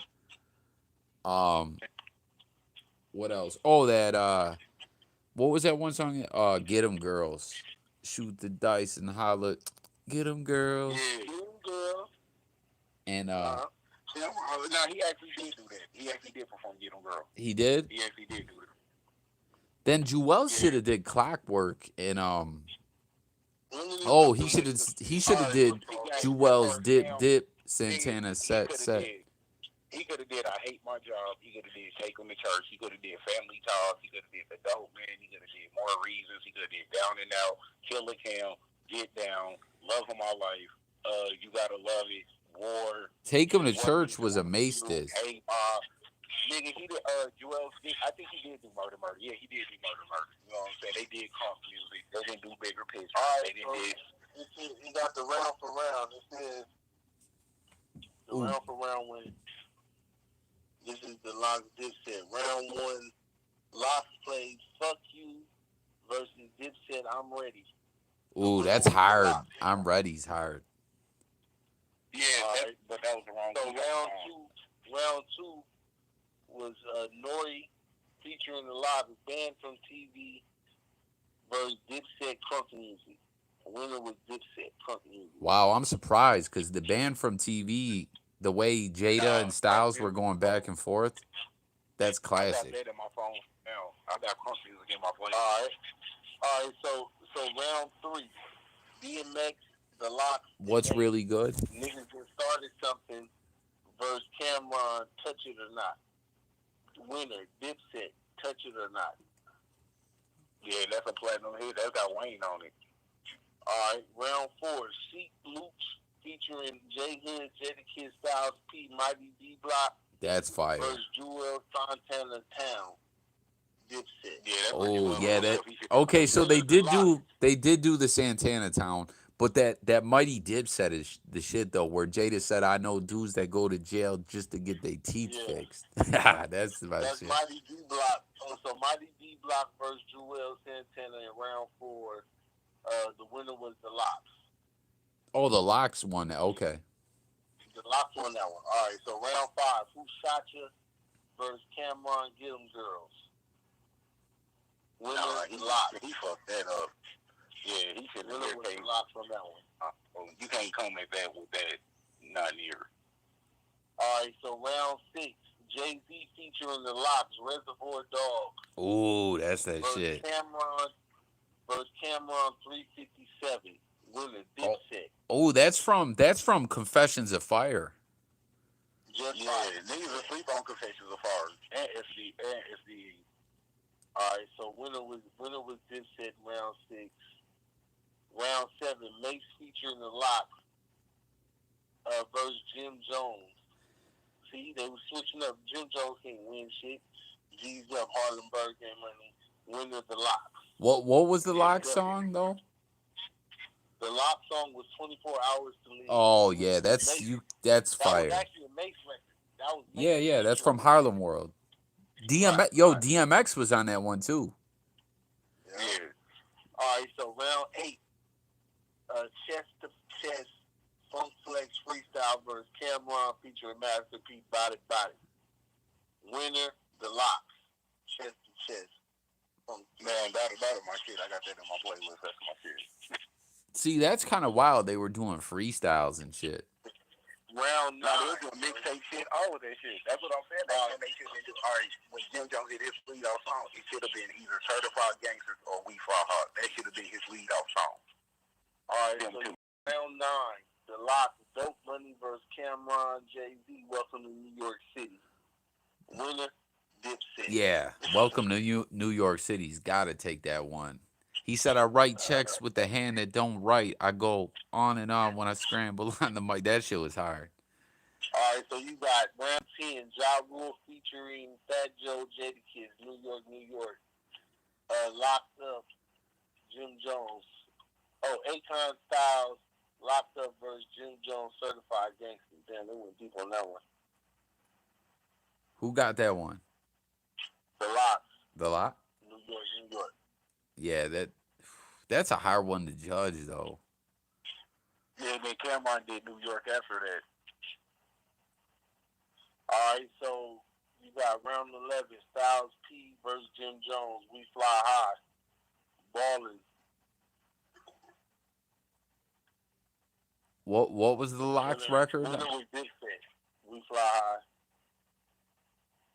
In the Locks record was what? The Locks record was Styles P. Oh, I Get High. Yeah. Oh, and who got that one? Jimmy?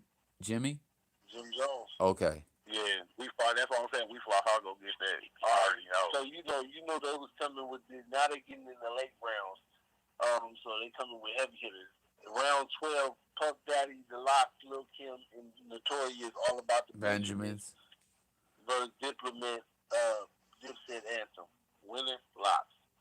Yeah, it don't matter what they would have came with, bro. They would have lost.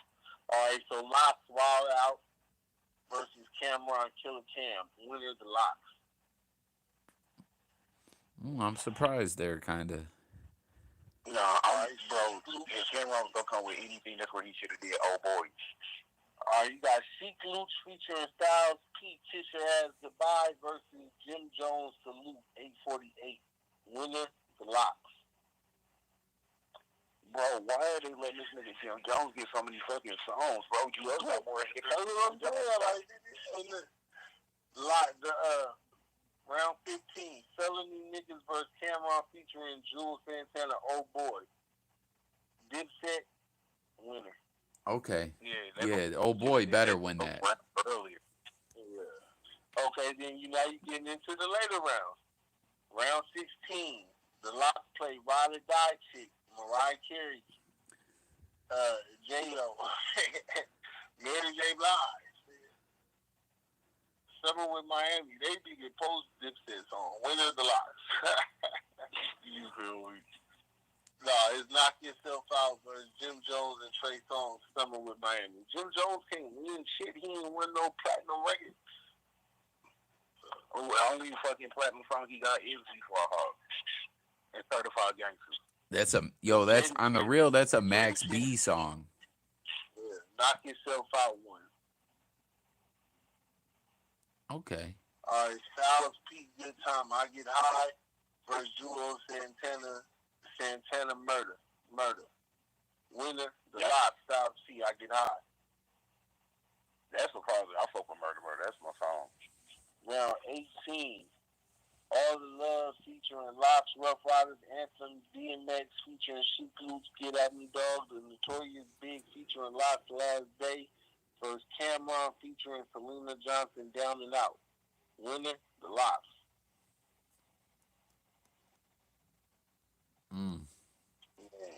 And that's my song. That's my. Yeah, that Locks is my shit. Round 19, Money, Power, Respect, Jadakiss, Put Your Hands Up, Jadakiss featuring Styles P. We Gonna Make It versus Cameron, I Really Mean It. I really mean it. Winner, The Locks. They was tag teaming these niggas, boy. Yeah, that's like 2 songs in one. They did on a lot of them. The final score was 13-6. Damn. 13-6. That's like the regular punches. That's like, let me ask you, out of that 6 Dipset had, how many, who had what? Like how many Cam had and how many Jimmy had? Jimmy didn't have 3. First thing was Cameron. Man, like, they fucked that shit up. Cameron should have took control over that shit. I think it's dope they're doing a tour, though. I think it's dope they're doing a tour together, though. Yeah, hip-hop needs that. Like, hip-hop really needs that injection. They definitely need that injection. Like, it's just fun. It's just, people need to witness this shit live. People need to inhale it. People need to feel it. You know what I'm saying? Because it's like hip-hop is going to always be a spirit. And, man, bro, if it's done right, I got to do a always concert. That's going to always be my greatest memory. I got to see Biggie in the flesh. That was dope. But my favorite concert was fucking Immature concert, nigga. Immature?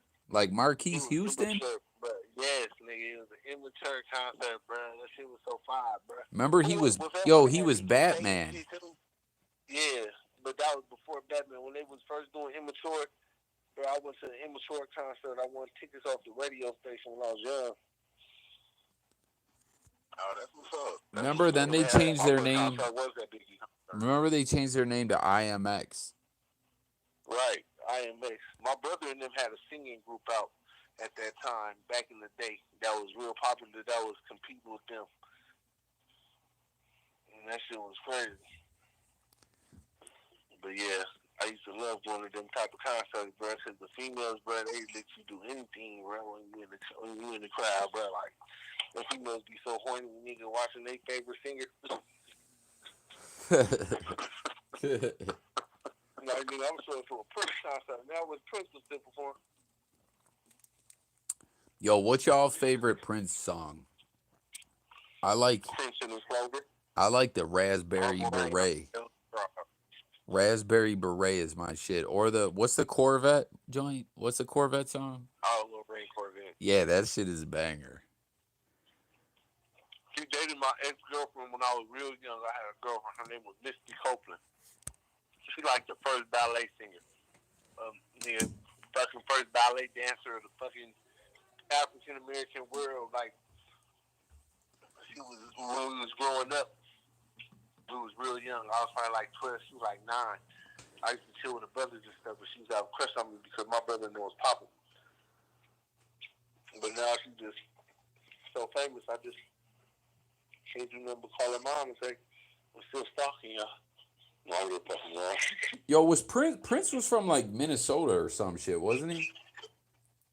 Right.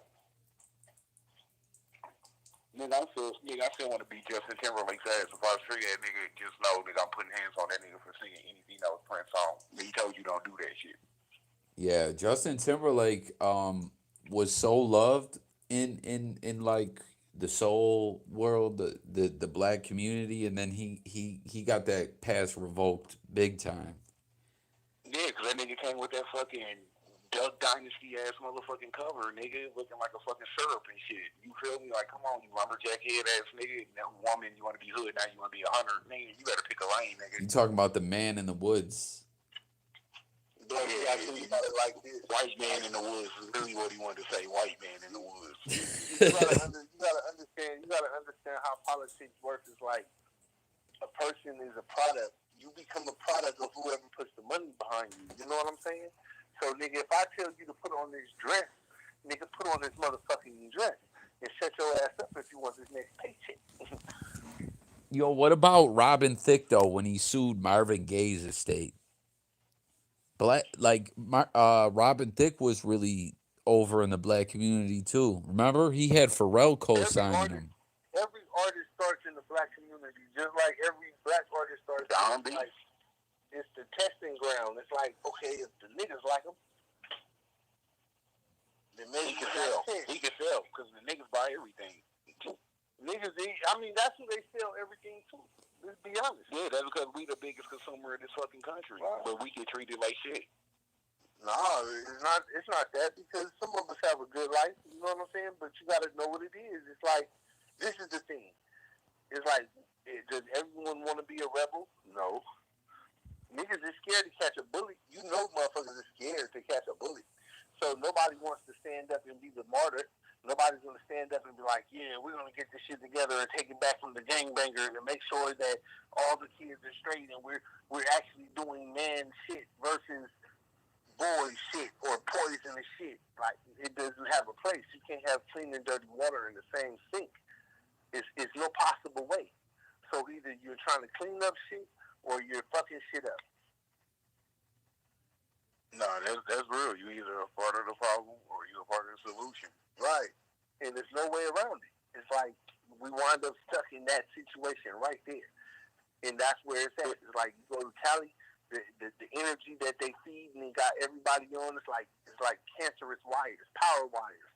And it's the game, bro, to make people fucking over aggressive.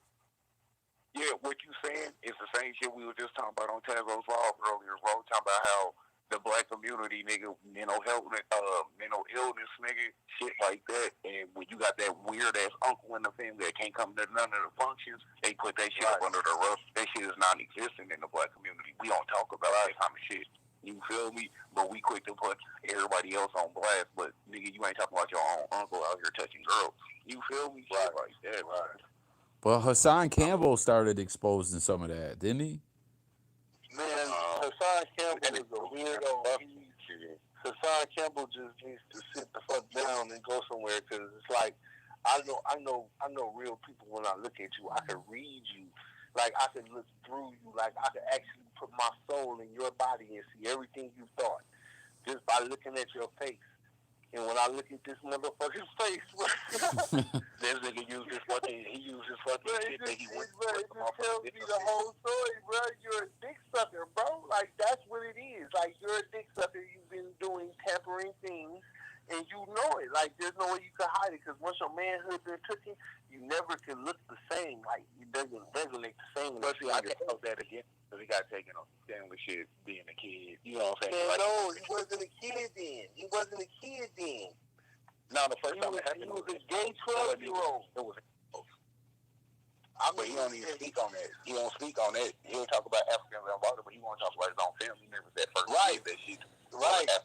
Right. Before. But either or, it's just like, this is the thing. It's like, man, some shit you take to your grave. Nigga, you should have moved to Ohio and lived the life from around all the extra shit and just soaked in your pain and got over it. Because there's nothing else you can do about it at that point. You either conceal it in a place, in a closet. I hate to give that kind of advice, but it's better than doing the alternative, which is, I have to live this truth. Nigga, go away, nigga. You ain't even, bro, you feel me? Anybody got to call themselves real is never real. You feel me? Like, I ain't got. That's why we get no bitches that have loyalty on their body. Like you gotta remind yourself that you loyal. Right. That's real though, bro. You know what I'm saying? But I hate niggas that use some shit that they didn't went through that's fucked up, but just to use their fucking benefit. You know what I'm saying? Let me use this to get my platform off the ground. Man, that's some bullshit, bro. Because there's real kids out here going through that shit that ain't looking to be on YouTube. Right. You feel me? And it's a fucking situation even with him. That's why I still have to show him some sympathy, because nigga, that was still out of his hands that had that done to him. You feel me? But when it was in your hands, look at what the fuck you did with the ball, bro. You fumbled it all up and down the goddamn field, nigga. You feel me? I can't say no when you was a kid, but nigga, once you hit grown status, you can do that on your own, nigga. You fumbling, bro. Yeah. I mean, shit. I'll tell you off top, like, I pay attention to all kind of shit, and I just be like, man, some niggas be fraudulent, man. You gotta be authentic. Like, you could tell when a nigga's fraudulent when a person's authentic. You could tell. It's like, nigga, you doing this shit for entertainment now. You realize you can make some money. You wouldn't be the first person that sold their personality out for some cash. Fuck no, but at the same time, bro, when a nigga talk too much, you be peeping shit because he started talking too much. It's right. Shit that he really didn't try to give. So when he said, hey, don't trust your kids around me, nigga. Yeah, nigga, don't trust your kids. Hey, all right, let me make sure I remember. Don't trust my motherfucking kids around you. So now you doing that shit. Why? Because hurt people, especially when they don't get no fucking help.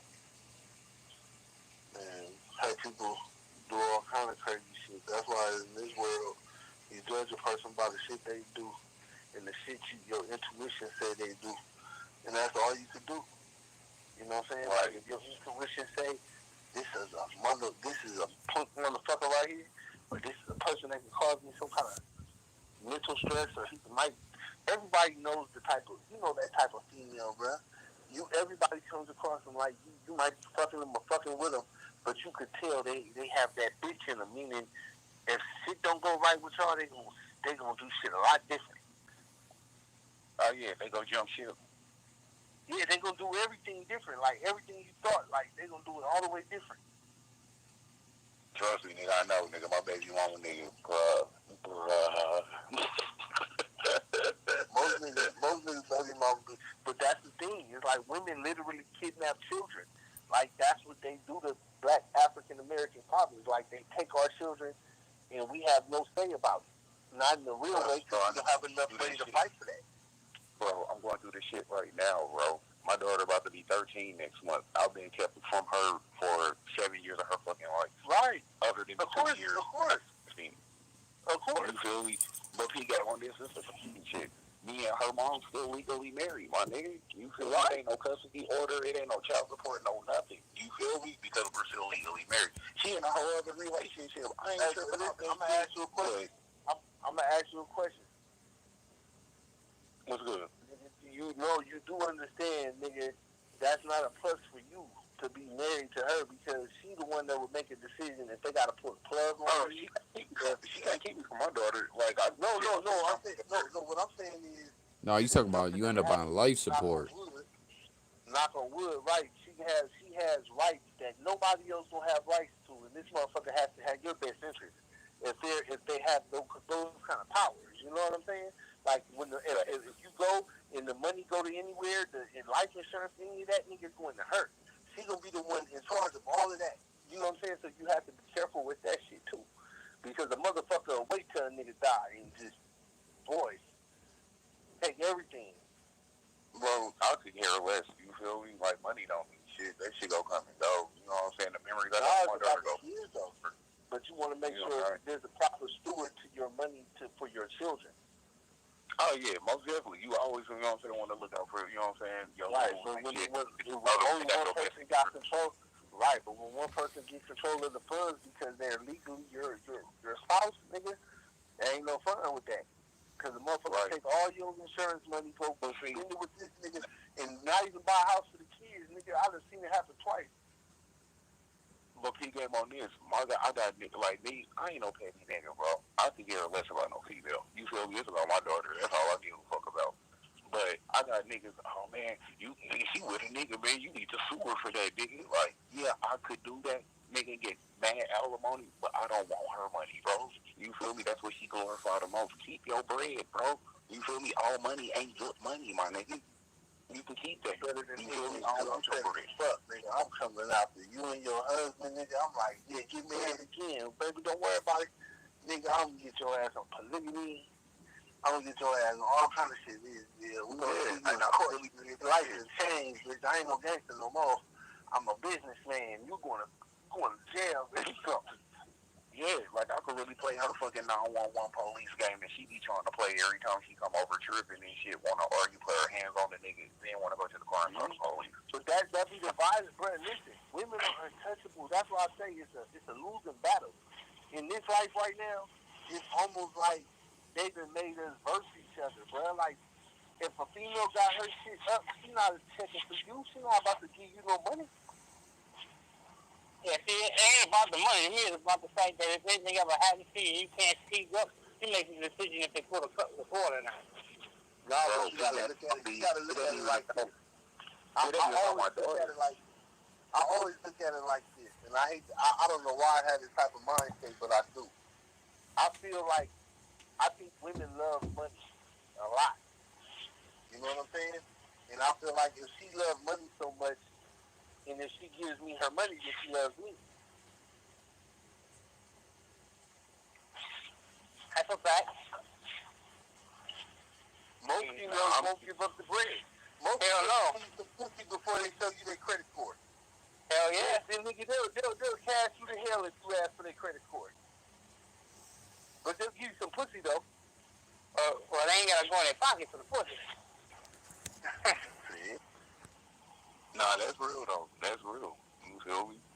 Females ain't out here just helping niggas. It ain't like that. You got some. Them the good ones. But females ain't really out here increasing the nigga, helping the nigga get on the balance like a king. They not trying to do that. They trying to get their shit going off of your back. And then they gonna trade you in for a newer model, nigga. Trust me. They always don't take long to upgrade. Yeah, that's why a lot of them got like 3 or 4 baby daddies on child support. They using them as income. Yep. Bingo. You just hit it right on the target. We are income, nigga. We are design income, nigga. Your baby mama holds the baby just for income.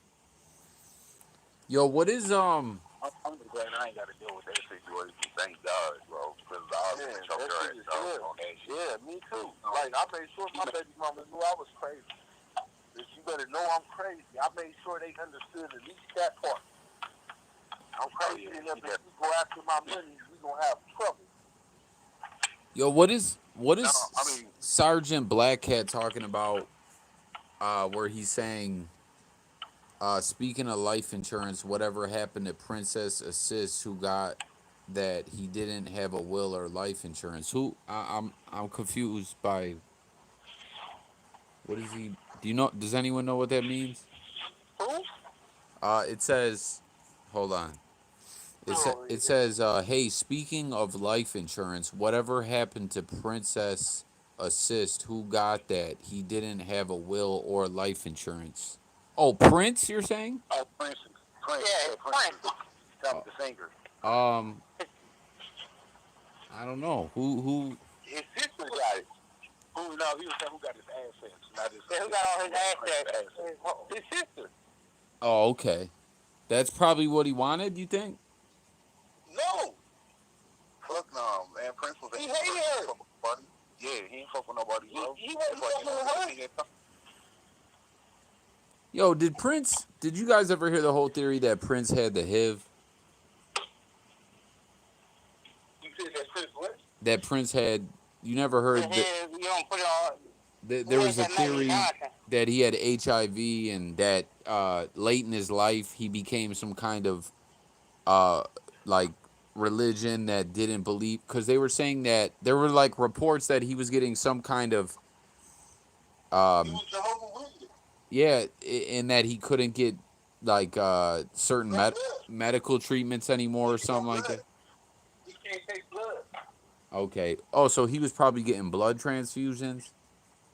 They couldn't do that because he already was clear. They couldn't transfuse nothing.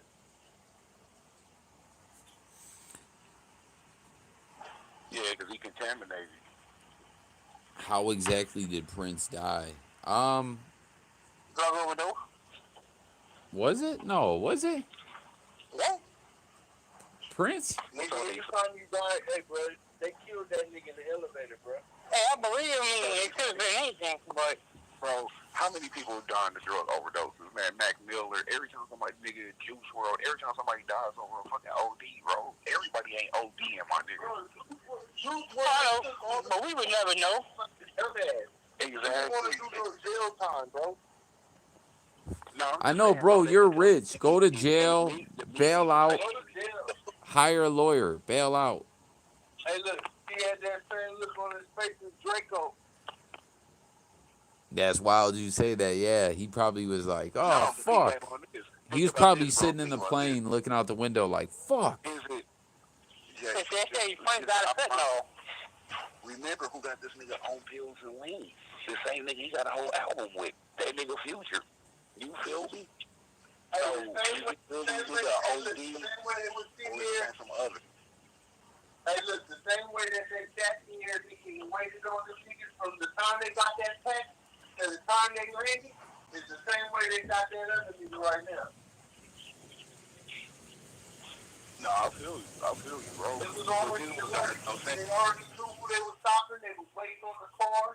They got the car. If you think about this, bro, if you a millionaire, nigga, if we got motherfucking niggas out here that's thousand their beating cases, bruh. Nigga, yeah, you might get a slap on the wrist with some probation, nigga. So what? Nigga, you about to beat this case, nigga. Ain't no need to fucking take all this shit, nigga, because you scared. Nigga, even though you ain't been in trouble, you can back a lawyer, bro. You got the long bridge. You ain't got to cut. You ain't about to sit in there. Nigga, you gonna bond out. What you talking about? Like, that shit was just hella weird, man. That shit just looked hella fucking weird. And it's just mighty funny. He died right after they found the hard drive with a fucking 600, damn near 1,000 songs on it. Like, yeah, niggas is wild out here, man. For real. I mean, fentanyl is so deadly that they can set you up to OD you to knock you off. Bro, you can put fentanyl in anything, cuz. Yeah. Liquid. I'm saying it's easily been set up. You feel me? You can put fentanyl in any fucking thing, cuz. Yeah, it's just such a small powder that don't take much to fucking kill somebody that they can pretty much kill anybody that they want with that shit, and everybody gonna get it as a drug overdose. Exactly, bro. Like, how do you see that? How do you judge what it sees for your name to be Drakeo and get caught for buying guns? You're a dumbass, bro. He got it from the other big out in our soldier. He got it from Future. You feel me? He learned all the movements from Future and shit.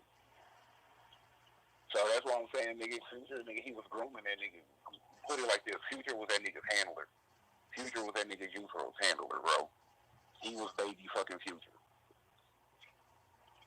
Who is that?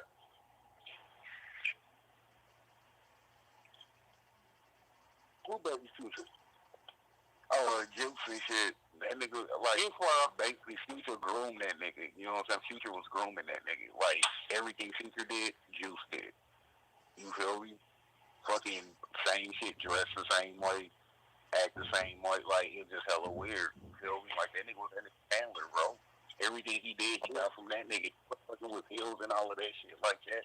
So he really started fucking with Future. Yeah. Gotta watch these niggas, bro. Niggas be out here handling. Niggas are same thing with Boosie and Mo3 and shit. You feel me? Like, man, there's so much shit in the music industry, bro. I love music to death, bro. But that motherfucking industry so evil, I can't even fuck with it and shit. That's why I got all the talent in the world and will not do fucking music for nothing. I'm cool.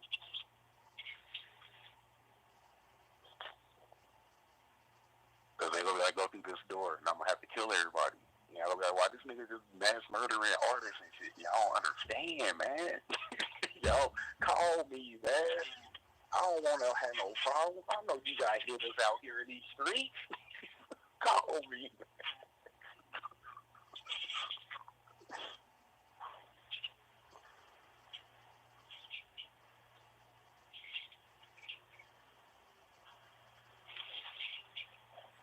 Let's see, Soulja Boy. Sergeant Blackhead said that he want to see Soulja Boy angry rant about his chain. About his Atari contract. No, I seen the shit about his chain though.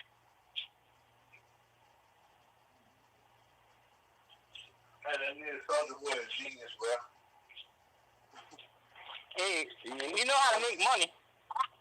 Think about this, bro. Didn't Chad Johnson tell y'all all the jury y'all seen him when he was playing with Safe? He said he was Zirconia shot in the same way. You feel me? Listen, real talk, bro. That's just That Soulja Boy, he a master at getting, like, he got everybody's attention just to say nothing. Just to say go buy a Soulja Boy console. Facts. You feel me? But that's the worst investment for anybody is jewelry, bro. That's the one thing you never want to buy. Niggas is dumb, though. Yeah, I don't own. The only jewelry I own is a wedding ring. That's it. Bro, if you go get anything like that, nigga, you get gold. Why do you think you see hella Arabs with gold, nigga, bars? Because that shit can be melted down. You know what I'm saying? That's always going to be currency.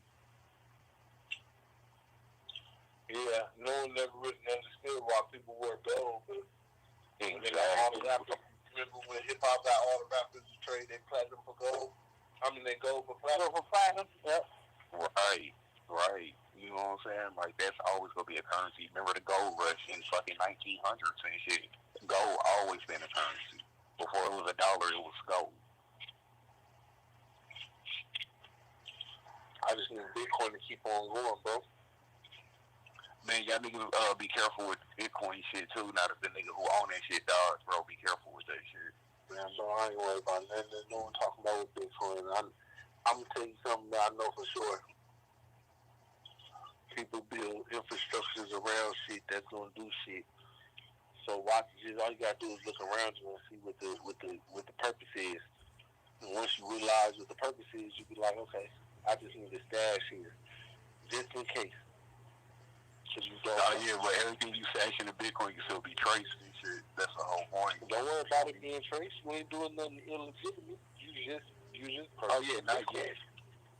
Yeah, shut the shit down and fucking shit up, and they can't shut it down. They're trying to get in bed with it. They can't shut it down. Nigga, when you buy Bitcoin with US dollars, they're not worried about that shit. But you know, everybody don't accept Bitcoin as a currency though right now. They started, listen, the time they put it on Cash App, right? You gonna transfer that Bitcoin. You gonna transfer that Bitcoin into cash fast and use it right off your Cash App. Yeah, I've seen that shit on the update and shit. They got Bitcoin on there now. Yo, you know what's wild to me? My bad, y'all. I stepped out for a minute, but you know what's crazy to me, right?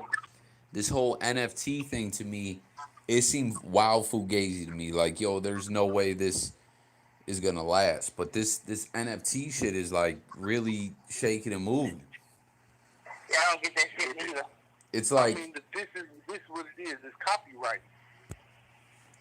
Yeah. but it's crazy though You own the because image and shit, so anybody need to use it like for a magazine cover, a fucking video, any fucking thing. They gotta pay you to get that image. but bro, it's crazy. Like say this picture on the screen right now. Say this live stream where we're talking did 5 million views, and this image on the screen right now was an NFT, and this is worth 20K. Someone could just have it screenshotted. Like I just don't understand how real money. No, it's not that. No, because it's the NFT shit. It's like a card. It's like a social security card. I mean, yeah, it's like a social security card for each image. Yeah, facts. It's the authentic version that's gonna say it. Like a person is gonna say, okay, I want the authentic. I want to own the rights to that, right? So, and then you know, NFTs are tricky, you know, because a person could change the content on you. Like the person that created it, they could change and do shit to that NFT that you have no control over. And I always tell a person, you could buy some magic beans from me if you want them. I got $2,000, right? Okay, so it's your choice to purchase that, and it's only worth what it's worth to you. That's the beauty behind it. It's like this shit is just like Bitcoin. It's only worth what it's worth what a motherfucker gonna pay for it. I mean, it's just like shoes and shit. I go out here in Jordan for $190 fucking retail, but a nigga on the street might want to give me fucking $600 for them motherfuckers because he want them that bad. Right. It's only worth what it's worth to the person. Supply and demand. It just seems weird to me. Like I get the idea behind it, but it just felt to me like it would fail. Like it wouldn't. It's almost like basically instead of having regular art, it's digital art now. That's the best way to put it. It's digital art. Well, It's like if you go to somebody's house and they got the shit on the wall, it's gonna be a digital image and not a fucking actual portrait. But what does owning that image really do for someone to put thousands of dollars behind it is where I'm lost. They can resell it. Yeah, they can resell the image. So meaning, if I had a digital Picasso and he was selling wild and he did a digital image and it was an actual digital fucking Picasso, nigga, I'm about to be a millionaire off a digital Picasso. You really want to know what the first NFT kind of was? What? It was when that scientist nigga bought that Wu-Tang album. Oh, you talking about sorry, the one that went to the pharmaceutical dude? Yeah, like he went to that wasn't so much the NFT, that was like no, I'm saying it was a one-of-one. Yeah, it was. It was just a physical NFT. It was a physical, right? Physical copy. Right. That's what I'm saying. It was like that's what I'm saying. Like that's the use case. Like that's the ideal to have a one-of-one original copy of something. I mean, I get it, but it just seems bugged out to me. Do you know what I mean? Like it just seems because they were talking about it on No Jumper, right? And because No Jumper was talking about Adam 22 was talking about how he's been making a lot of money in NFTs, and then he was talking about how he's about to start doing every No Jumper interview is going to have a animated hand drawn version of the interview that's going to be converted to NFT and put on the marketplace. But listen, the one dude said, but yeah, someone could just, but bro, the one dude said someone could just screenshot it, and then Adam 22 was like, someone could also screenshot the Mona Lisa. Mhm. Yeah. But I just People want the real thing. Like people want the authentic things. You gotta understand, people that have money, they just buy shit that they feel like they want to buy. It's the same thing as purchasing a $2,700 Louis Vuitton purse. so more or less, it's just for rich ass motherfuckers. Yep. Not just for people that just have money to throw away, bro. Say that again. Say that again, bro. It's for people to throw money away. Yeah, pretty much, right? Yeah. Isn't that crazy though? If they had a Kobe image and shit, I'm a regular nigga. Hey, if I got the bread, I'm straight gonna try to get that shit. Well, you ain't never seen the NBA Top Shot? Where they sell like the plays as an NFT. Yeah, a LeBron dunk, a LeBron dunk Yeah, or that something. shit's selling out like a motherfucker too. Yo, facts. And people collecting that shit. That's bugged out to me. That's bugged out that it's lasting to me. Like, to me, I thought the NFT thing was going to be something that we were going to hear about, and 6 months later, people were going to be cracking jokes about how dumb of an idea it was. But it's like getting bigger. Technology. It's technology. Yeah, I mean, bro. Think about this, Jay. If you had $6 million worth of NFT, you know what? You know how safe you is because nobody can break in your house and steal that digital image off your wall, but they can't have it. But the digital image just ain't worth shit. This is the thing. It's like, I'll give you an example. It's like a fake gold rush. It's like, once they put it in the black community and niggas start talking about it a lot, everybody starts to, I'm going to put my music on the NFT. You can't even sell your music regular versus the NFT. You know what I mean? It's like, it could work for like someone like a Tory Lanez because it's like buying shares of a stock almost, or you could use it could be used a lot of different ways, but you have to have the use case. Man, it's crazy, man. You know, I mean, it's worth something if Jay-Z dropped 7 songs that you only could listen to through an NFT. I would spend the money on the NFT. Sergeant Blackhead says, yeah, but the difference is the Mona Lisa is actually painted and an NFT isn't, and people can authenticate a Mona Lisa based on the age of the paint and everything else. And Jay said it's like copywriting. Jay said it's like copywriting internet domain. Yeah, I mean, Bitcoin versus the American dollar. It's the same theory. It's like Bitcoin doesn't have anything backing it. It's nothing but nothing. And the same thing with the NFT. It's just nothing but nothing. Yeah, it's weird to me. It only exists in the digital space. It's like they're taking us to a digital planet. Bro, to me, it almost feels like a hustle. Like it's just all about the hype of people talking about it. You know what I mean? Yeah, I think it's gonna fall apart. That's what I thought, bro. I thought this shit, like, it's so weird. It's just weird to me, bro. Like, it's almost like we're living in the Twilight Zone to me. I'm gonna make a crack rock NFT and see how many I can get rid of. Yo, there's NFTs of pints of lean in different colors, and they're going for like $20K a pop. Yeah, I'm about to sell NFT crack rock. Nigga, they doing that, nigga. Let me, bro. Alright. Okay, nigga, I'm about to fucking. It's like, nigga, I'm about to sit in the cup noodles. I mean, this is the thing. Anybody could put an NFT up for whatever price they want. It doesn't mean it's gonna sell. First hand, it doesn't mean it's gonna sell. And if someone's dumb enough to buy one of those for $20K, then they're just really the dumbass that they were being taught to be. Jay, the Greatness Fields, who are you talking about when you're saying, I love watching that video that Gully TV put out of you getting beat up? Who are you referring to? Did anyone get beat up on camera in here? No, that's what I'm saying. I'm like, is there something unbeknownst to me? Oh, no. Somebody got shot? Mistaken identity. No, bro, because I'm not even saying I'm tough like that. I've definitely been beat up before, but I just don't know who he's talking about. And I'm not big enough for anyone to want to have a video of anyone getting beat up. White boy got hands put on him. I'm lost. He's trolling, I guess. I don't know. Shit, no one's even seen what I look like, let alone seeing me get beat up. You, not me, bro. Yo, send a link of it. Send a link of it so we can watch it. We'll watch it on the live. That boy is going to say, I saw it. You got knocked out. Shut up, Jay. Lying ass. You be trolling. Yeah, that's definitely. No, bro. Send the link. We'll watch it. Hey, that's what's up, Jay. Shit, shit, you finally made it, nigga. You ain't popping, you ain't got no haters, nigga. Fuck you, nigga. I mean, shit, motherfucker wouldn't be the first nigga to get knocked out. I mean, niggas I know got knocked out.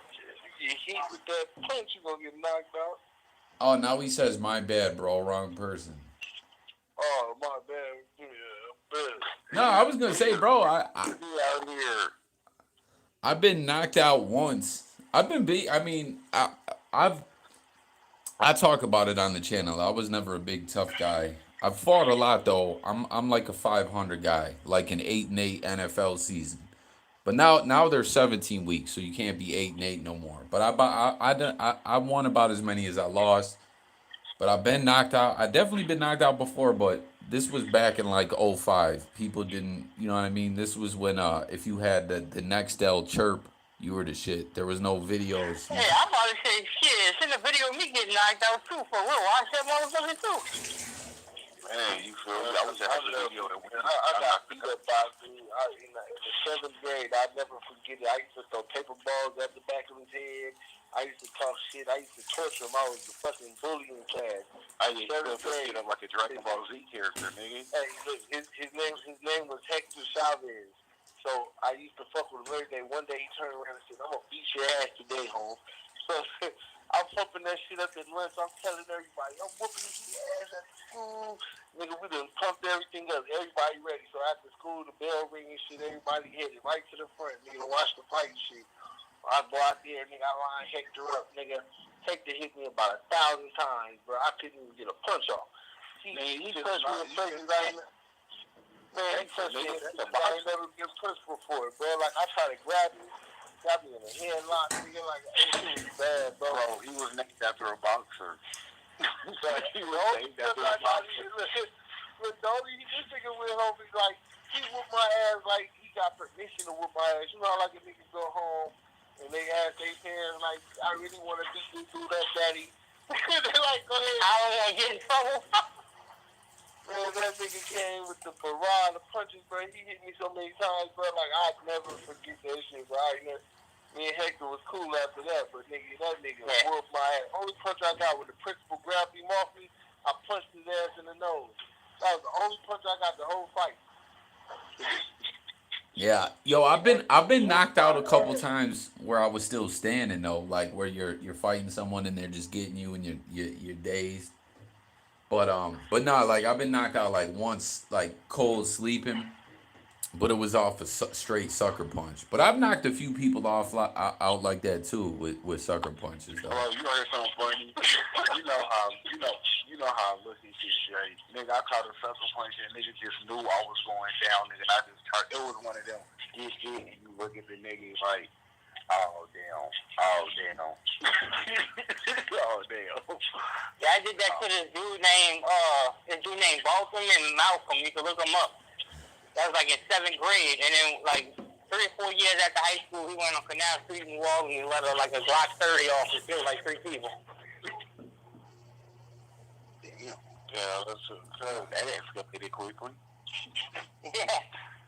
At least he didn't shoot me. Man, that's all look him up. I think he killed 2 people. Yeah, but y'all better put y'all some paper on some digital money, man. Y'all better go find y'all some digital money to put some money on. Because I'm telling you, man, the way the money decrease these days is like, you gotta get on something that's going to move your shit forward. The only reason why I ain't trying to fuck with nothing digital on some money shit, because think about this. If the world go bad and the government on some bug shit, like fuck us as a people, as a citizen, and it really turn on some NWO type shit, bro, that's no longer your money. That's now their money. Right, quick. That's anyway, bro. It's already their money. We're just holding on to it. You know what? I'm going to go make an NFT of a girl's pussy, and I'm going to sell it to pussy sell. You stupid. Alright, bro, you gonna be the first nigga to get a charge, nigga. It's gonna be like 25. Get an NFT sex charge. They gonna get Yeah, you do that. nigga. Yeah, they gonna get that nigga an NFT court date, nigga. I'm gonna be selling pussy and crack rock. Yeah, you be the first wicked Nigga definitely NFT. gonna be. They gonna send that nigga a jail summons NFT. that's a combination that don't even go together. That's like, nigga, I sell coke and I'm babysitting. Yeah. They don't go together. You digital. Babysitting kids in here, dog. Shit, that's baby D. It's all digital. You can get away with it. Bruh. I don't know, but this digital shit is crazy. But digital money ain't no joke, though, nigga. Niggas making money off that shit. No, that's facts, bro. Get it while it's good. You know what I'm saying? But, you know, you always gotta look at worst case scenario with anything. You feel me? That's just life in general. Think about it like this. If you would have dropped 5 bands on Bitcoin when it was 10 grand, nigga, during the pandemic, nigga, you would have been, bro, you know where you would be at right now? Oh, yeah, I already know, bro. I heard niggas drop 20. You up like 30, 40 bands. He's hitting like a million and shit right now. Like, that's crazy. Nigga done put his whole life savings on that shit. Like, I trust Bitcoin. This nigga really put their life savings in that shit, nigga. They put millions and millions of dollars into this shit. It's crazy. You gotta think about what it has to be for a nigga to make one coin 50K. Think about it. One coin, nigga. $1 is $50,000, nigga. Yeah, that's wild. Right.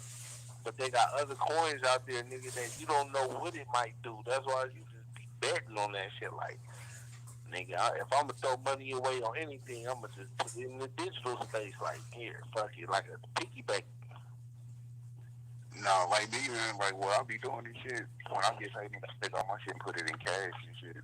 You feel me? Like, that way you can't track what the fuck I'm spending and where the fuck I'm spending what at. Yeah, but the problem with cash is you spend it.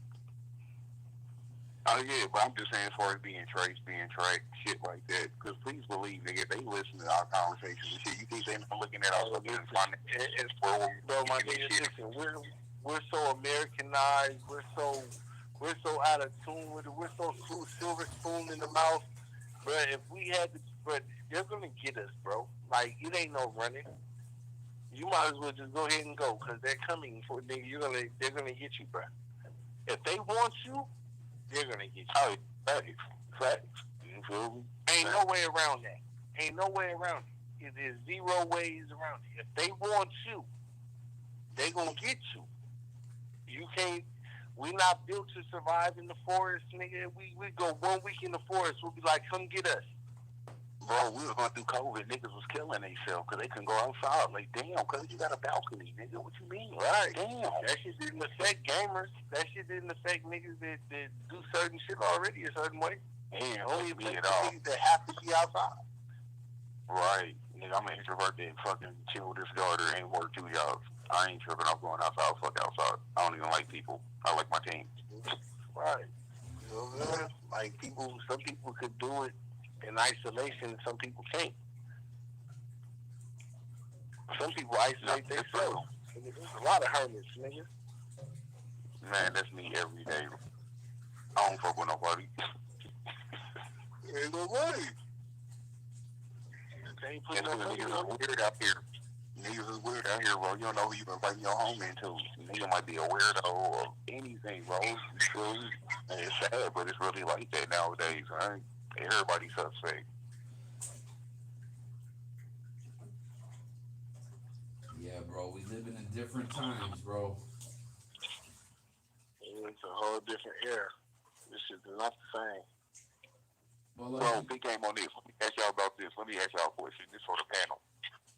If a nigga is in your daughter's DM and she's 12 and he grown and he 40 and he don't have no pedo charges, is this nigga still a pedo?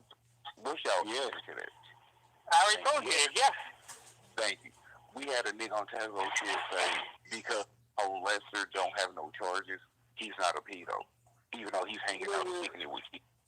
Like, come on, bro. Did you really say that, bro? Yeah, but this is what I'm talking about.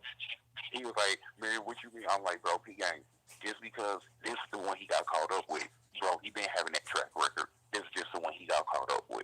Don't be naive to think this is the only person he's ever talked to that was underage. No, nigga. He just got caught up. That's why he got caught up. He was getting comfortable. You feel me? Right. Just like a nigga don't date one prostitute, nigga. By the time you done fuck one, you done fuck 10, 15. Exactly.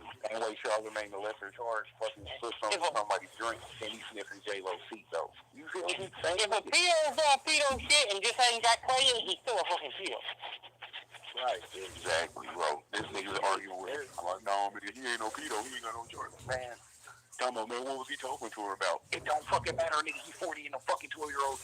What the fuck you talking about? That's enough right there, nigga. Hey, that nigga, what you think that boy Brother Polite got caught up on that bullshit?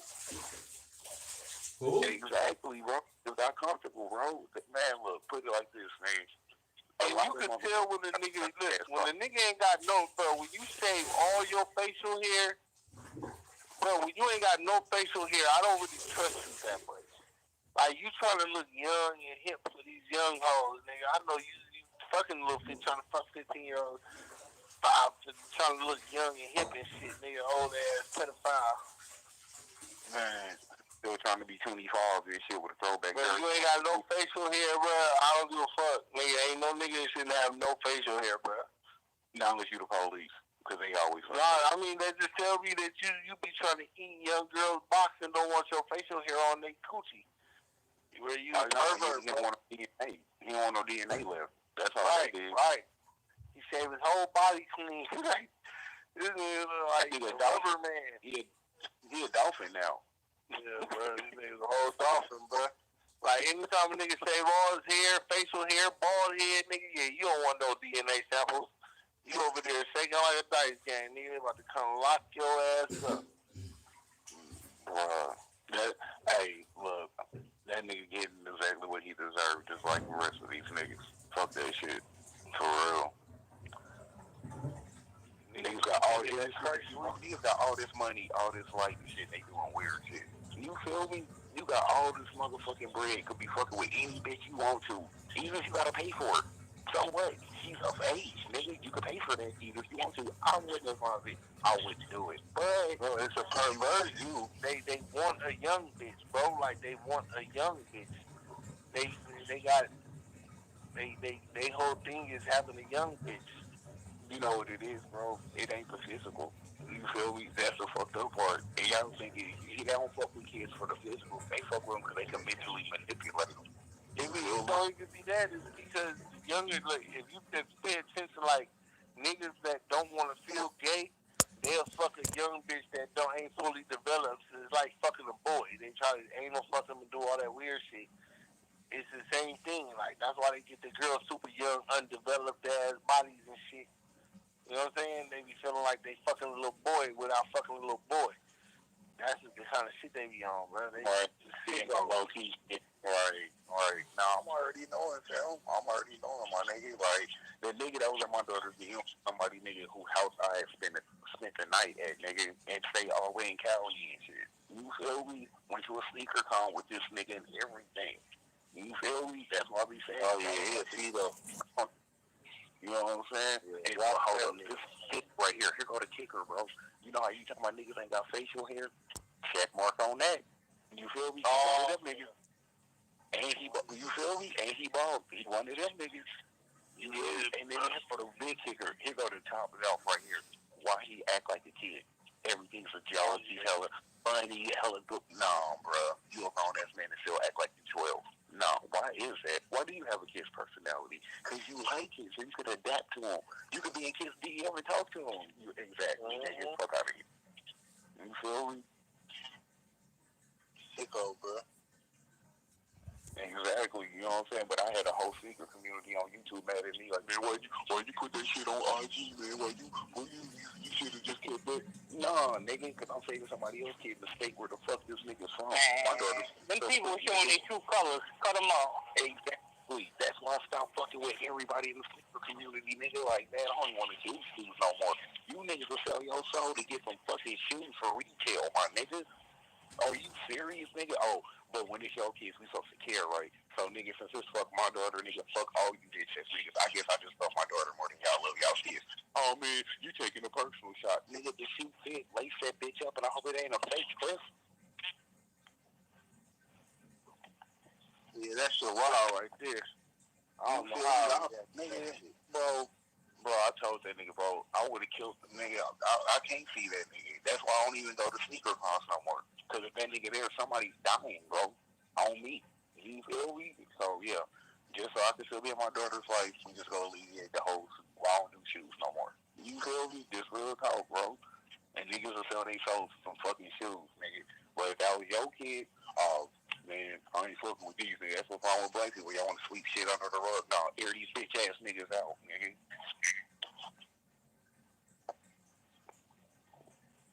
Yeah, fuck that shit. Yeah, I mean, and all niggas just anybody else's kids, bro. If it was one of you niggas' kids and I knew that shit, nigga, I'd air a nigga out for y'all kids, nigga. That just don't go for mine, nigga. It's for all kids. You feel me? They ain't got no voice to speak, so I did on your Instagram comment that day. I added up. Bro, that motherfucking post got the most comments I've ever had being on fucking IG ever in my fucking life, bro. That shit got down to 200, 300 some comments. And niggas started to defend them shit. You feel me? Oh, man, what about this? What about this? Nigga, what if I come over there, nigga, and smack in your motherfucking face, nigga, and fuck your mama in front of you? What about that? Now what? Bitch ass niggas. Man, I don't sleep behind that type of shit. For real, bro. That shit had me heated, bro. Like, you bitch ass niggas sitting here talking, I'm doing too much, nigga, because I'm protecting my daughter, nigga, that's 12, nigga. You know how many black dads ain't in they fucking kids' life, nigga? So just shut the fuck up on that right there, nigga. I've been around since day one, my nigga. Got the first picture with her. What you mean? Like, niggas are stupid, bro. And this is they own niggas. Like, no, man, he ain't no pedo over there. Actually, speak louder than words, nigga.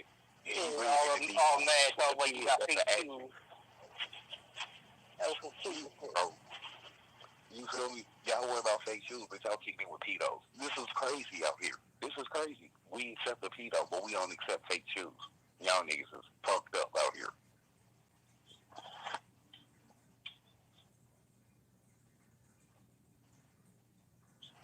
I say coffee fell asleep like I did a couple of days ago. Nah, it's all good. Shit, you know. It's wrong. Hell. Man, you should have been on that one. I was over there. He was talking to Mike, and man, I fell asleep. I was snoring on the phone and everything. I was out. I woke up and I was like, whoa, what the shit? I need to come down there, nigga, for Mardi Gras to keep it a band. I need to be down there for Mardi Gras, bro. I still ain't got to do that shit.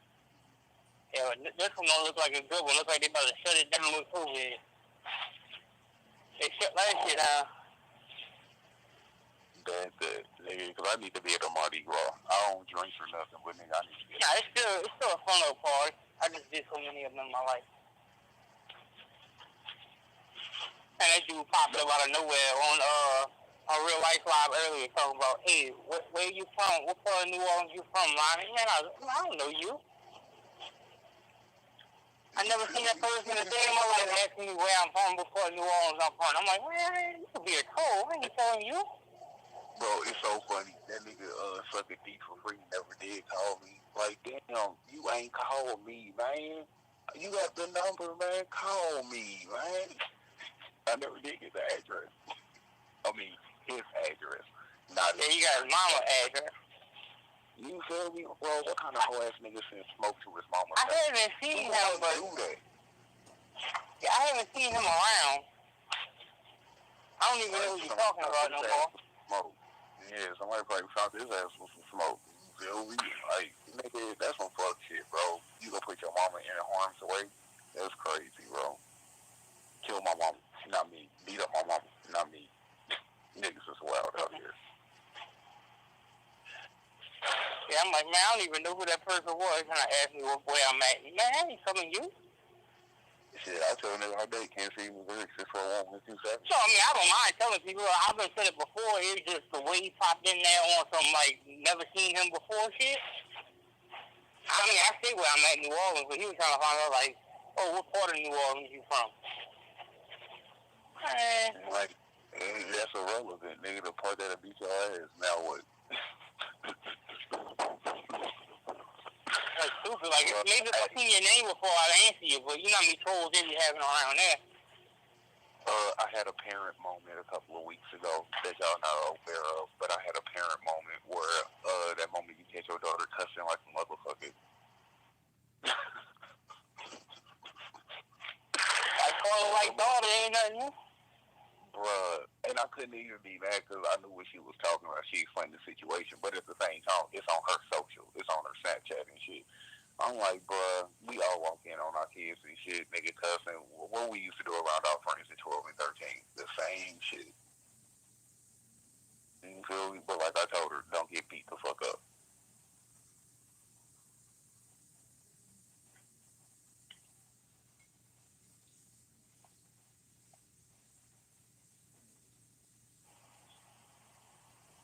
And no, I mean, we bounce subjects. It ain't gonna stay on Drakeo the whole time. That started like 2 hours ago. Yeah, I don't know where the hell Jay is. I don't know what that nigga doing. You feel me? I told you fell asleep. We gotta just take it over. Don't we always, nigga? Shit. We was talking to ourselves for a whole fucking 20 minutes and shit. Thought we was wild and we wasn't because we retarded like that. Yeah, I ain't tripping. You know, I hold it down. I ain't got no YouTube channel, but I hold it down. We can talk about some shit. Nigga, but yeah, hey. I know I do got a channel, but I ain't got the. Hey, you got a channel? Yeah. I mean, it don't matter. I'm still subscribed. Right. I'm down the channel, but like I told everybody, bro, even if I never get my YouTube channel back, I'm gonna be pissed with the videos of Princess. But other than that, nigga, shit, if I did it once, I could do it again. It just won't take me as long this time, because nigga, it took me that long to keep doing shoes. Niggas is so boozy, nigga.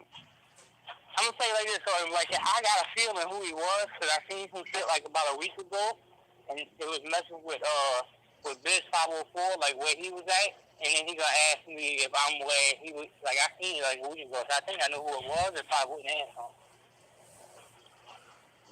Niggas leave traces all day, but you niggas are stupid out here, man. That's why I just be chilling. You feel me? The same reckless ass niggas, man. I'm always be. I ain't hard to find. I tell niggas that all the time. All the time. You know what I mean? I ain't hard to find. That's for fucking sure. Yo, what's going on, y'all? I stepped out for a minute. I put my government in group just so if niggas want to look up my record, nigga, look up, nigga, check my stats, ESPN, that event, you feel me? I'm not talking about your boy on Real Life Live. I was trying to figure out what part of New Orleans I was in, and I was like, it was like a new name. I think it was a troll, but I was like, I wouldn't answer him because I never seen him before. I was like, I don't care. I tell people where I'm at. Well, I mean, it was just the way he was trolling with it. Yo, you're from the Calliope projects. I ain't on no Cali, yo. I'm on the other side of the water. Calliope, third wall. Literally on that live where I stated where I was at for Hurricane Katrina, literally pushed me right where he was asking me if that's where I'm at. So it's like, if you know it. That's what my grandmother's from. She was born in Baton Rouge, South Russia, so. Nah, Jace, I didn't see the pic. You knew exactly where I was at. Where did Jace post, or what pic did the Wicked One post? Jace is asking about. Let me see.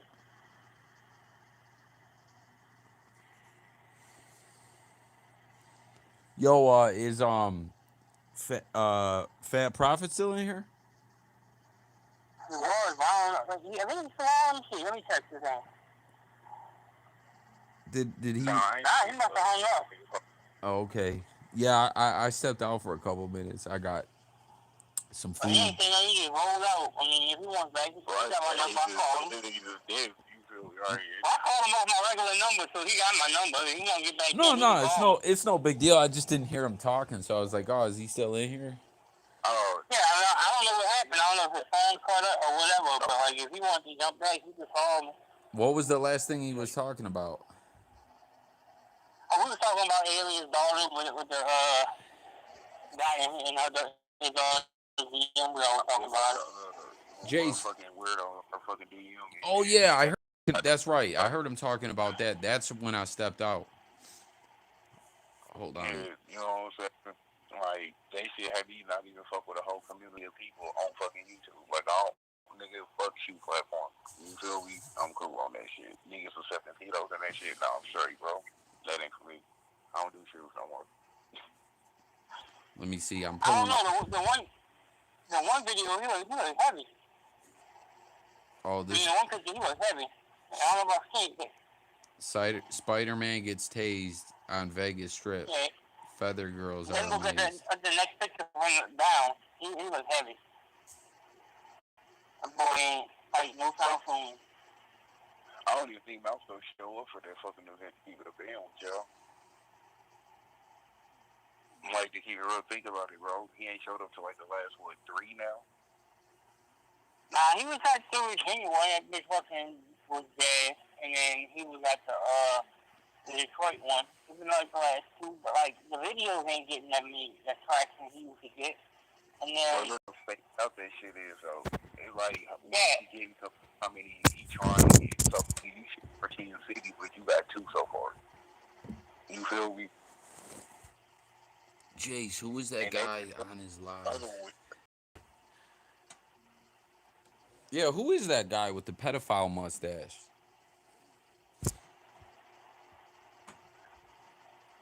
On what?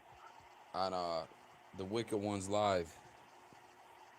Oh, that's your boy Slimy, man. He been around. He was in Virginia with him. You know, they ain't shit. That's the nigga that's cooking it up in the tub, nigga. I don't know. You really? Hey, that might be true, Jace. I mean, it might be the dope. I don't know. No telling. Yeah, that's what happened when you on that death. That. You feel me? Yo, I call it the white broad, cause the white girl, that's the coke. The white broad is that Breaking Bad. Bruh, I'm telling you. Look, nigga, you know where I stay at in Independence, Missouri? That's like the home of that shit, where that shit really originated from and really got popping in. Unfortunately, that's why when bitches like, oh, I stay in Independence, no, I ain't fucking with you, bruh. You stay in Independence, so cool. I know what y'all known for. I'm straight. Capital of that. Sad. Yeah, fucking. I mean, I ain't even tripping, but that shit ain't gonna get that far. It ain't gonna get far enough to them being like out there together and all of that. I can promise y'all that. Nah, bro, it's dead out here, bro. The nigga's dead, man. You feel me? He ain't even a target no more. He dead. You feel me? Like, mission complete. He dead out here, like, literally. You feel me? And if the nigga keep moving out here in these streets, he will literally go be dead. You feel me? Somebody go see that. But yeah, other than that shit, I ain't really trying. Hey, I say this: you can keep calling everybody. It only take one person to take you up on that offer. They don't give a fuck. Exactly, bro. Exactly. You feel me? Just on some real shit, man. But like that's why I say it's on to the next. So Paul Lesser, that nigga, you feel me? He's the next nigga. Like it's always on. It's always another one. You feel me? I still ain't off Monty Williams' head either. I still ain't off that nigga's head either. Ain't nobody forgot. Ain't nobody forgot. You feel me? I got a punch of mouth there. Yeah, niggas is, yeah, he is, bro. He is. You know what I'm saying? That's why I be telling niggas, once a nigga's, on the ground, you ain't gotta stump him out, cuz he already out. You feel me? Like, I ain't gotta stump that nigga mouth out. Nigga, you already KO, bro. You dead out here. I ain't gotta stump out your dead body. You feel me? On to the next one. That's still living, breathing. You know what I mean? Yo, It's just someone crazy how driving? we kill one pedo. I'm not driving. Oh, it sounded like someone's driving. You know what? I got kind of close to that dehumidifier. It probably was making Oh, noise. okay. No, it's not a big deal. It's just I thought I heard someone driving. Yeah, I'll put it over here bullshitting. Every time we kill one pedo, 2 more pop up. You feel me? It's just crazy, bro. Sadly, Like that Gopher game. More time. Jay, what team you think will be the most overrated team in the NFL this year? Shit, the Browns. Everyone always keeps wanting to talk big shit about the Browns, but they ain't gonna do shit. Hey, Seattle made some dope moves. I'm actually happy with our team. I'm still pissed off we didn't get Julio. And the only reason why, bro, if we would have got Julio Jones, nigga, you can't double team nobody. You can't double team Lockett. You can't double team Metcalf. Who you gonna double team? Nobody. You feel me? Nigga, we could have did whatever the fuck we wanted to do on offense, bro. We had the golden key. That nigga was the golden ticket. He was Willy Wonka of our offense. We could just did whatever the fuck we wanted to. Literally. Where did Julio go again? On Titans. Titans, that's right. Yeah, yeah. Fuck that nigga. I hope he get injured. You don't go to my team, nigga. Fuck you, nigga. Hoe ass nigga. We trying to get Super Bowl, nigga. You ain't got that shit. But never mind. Never mind. Black Cat, there's no way you don't know about EDP. No way. Come on, you gotta know who EDP is, bro. Man, another nigga that got a kid's personality. Need I say more? Yeah, he was like this slow ass goofball. Like literally, his name stood for "Eat That Pussy 445." That Hey, was do you know when he moved? nah. Why you heard? Yeah, I know when he moved. That's when he moved. Where? Nevada. Stop it. I swear. Nevada loves Hey, sex offenders, bro. Hey, hey, Jay, you know what? You know, EDP is together in pedophile. He what? Okay. I said the 3 letters is together in the word pedophile. But hey, move on. and the way I know that is because, you remember last night when you was talking about Black Gigolo? Mm-hmm. So I clicked on his channel last night, and it took me, he was talking about some guy that was making EDP's life hell. So I clicked on that guy's thing, and like he went into EDP's new apartment building, like dropped all kind of flyers off on the front desk, and he's in Nevada. Oh, for real? Yeah. And that's how I found out, yeah, it was off of, it's some guy off of Black Bigelow's fucking page that he was talking about. Dude, I wish y'all would have told me you cooked these chicken strips. I just threw a bunch in the oven. And nuggets. That boy gave us a hard from the chicken. I'm like, Man, shit, nigga, I want some too, nigga. I'm hungry. You call me Jay. And your name really is Jay. That's what's so dope. I'll just say that in all day. Like, call me Jay. You still ain't called me, man. I know you got killers, Jay. I know you from Buffalo. Don't hurt me, man. I don't want no smoke. Call me, Jay. Man. so I said, Jay was over there taking up for that hit that Bill guy put on that quarterback. So it was no ill intent. Nah, it wasn't, bro. Take his head off, man. I see they protect the quarterback too much anyway. Take their fucking head off. Man, I'm going to keep it real with y'all, bro. I used to fuck with football so heavy. Every year I fuck with it less and less, and it's only because of the rules and shit, man. It's like fucking flag football with fucking homeless songs. Like, come on. I agree with you. That shit fucking like 55 now. Yo, I gotta go. Yo, y'all gonna kick it for me? I gotta step out for like 5 minutes. Are y'all good? You can hold it down. All right, I'll be right back. This is my only problem with the NFL, bro. Y'all know it's a violent sport. Nigga, it's just like the military. Nigga, that's a violent job, too. You know what the fuck you sign up for when you get into that shit, nigga? It's CTE and injuries and prolonging paralysis and all of this shit is a problem when you get older. Then don't play, nigga. That's what the money's for. Real. Just being real, because y'all ain't complaining when y'all spending that motherfucking money, nigga. When y'all signing them contracts and shit, y'all ain't complaining in. Man, what it was that old school football players that didn't get paid good money that came out and had all them problems, and they wanted to get paid. But I mean, the thing that built the game of football is the contract. Niggas Jim Brown walking around fine in the motherfuckers. What you talking about? You feel me? Nigga, they ain't had no type of protection. Them niggas was throwing cold bombs and shit. Shit, the early days when they were wearing leather helmets and shit. You feel me? That shit's crazy, nigga. Like, that nigga's fine. So, miss me with the bullshit, bro. You know what I'm saying? I know injuries happen, nigga. That's any sport. It's volleyball, track and field, any fucking thing, nigga. If you can't handle that shit, don't sign up for this job, bro. Like, if I couldn't jump off the court and be on some street shit, nigga, I would have signed up for that job, nigga. I would have already been gone. Either dead or in jail, like everybody else. But see, instead of doing the crime and not doing the time, you got to be smarter than that. You feel me? They say, don't do the crime if you don't want to do the time. Me, I was smarter than that. I made sure I had to do the time and then get convicted of the crime. That way you took care of.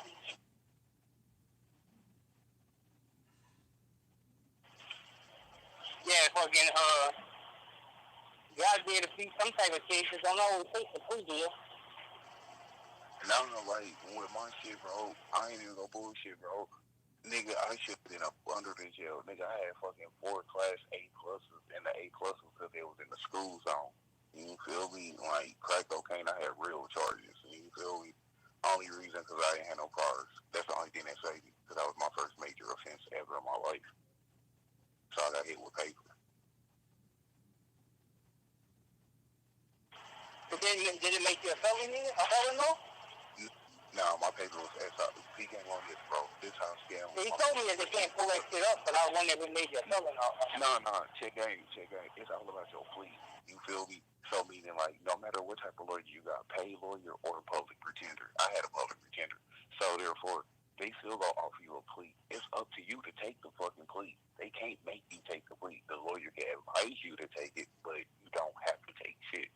So like, when they came the first time, nigga, they was talking about 7 years paper, nigga, SES. I'm like, fuck no, I'm not doing no 7 years paper, nigga, because I know I'm gonna fuck up in 7 years. Nah, bro, you got me fucked up. Then they came back with 5 years. I'm like, I'm not doing 5 years, bro. Like, nigga, this is my first offense, and I ain't got no cars. Like, nigga, I'm not stupid.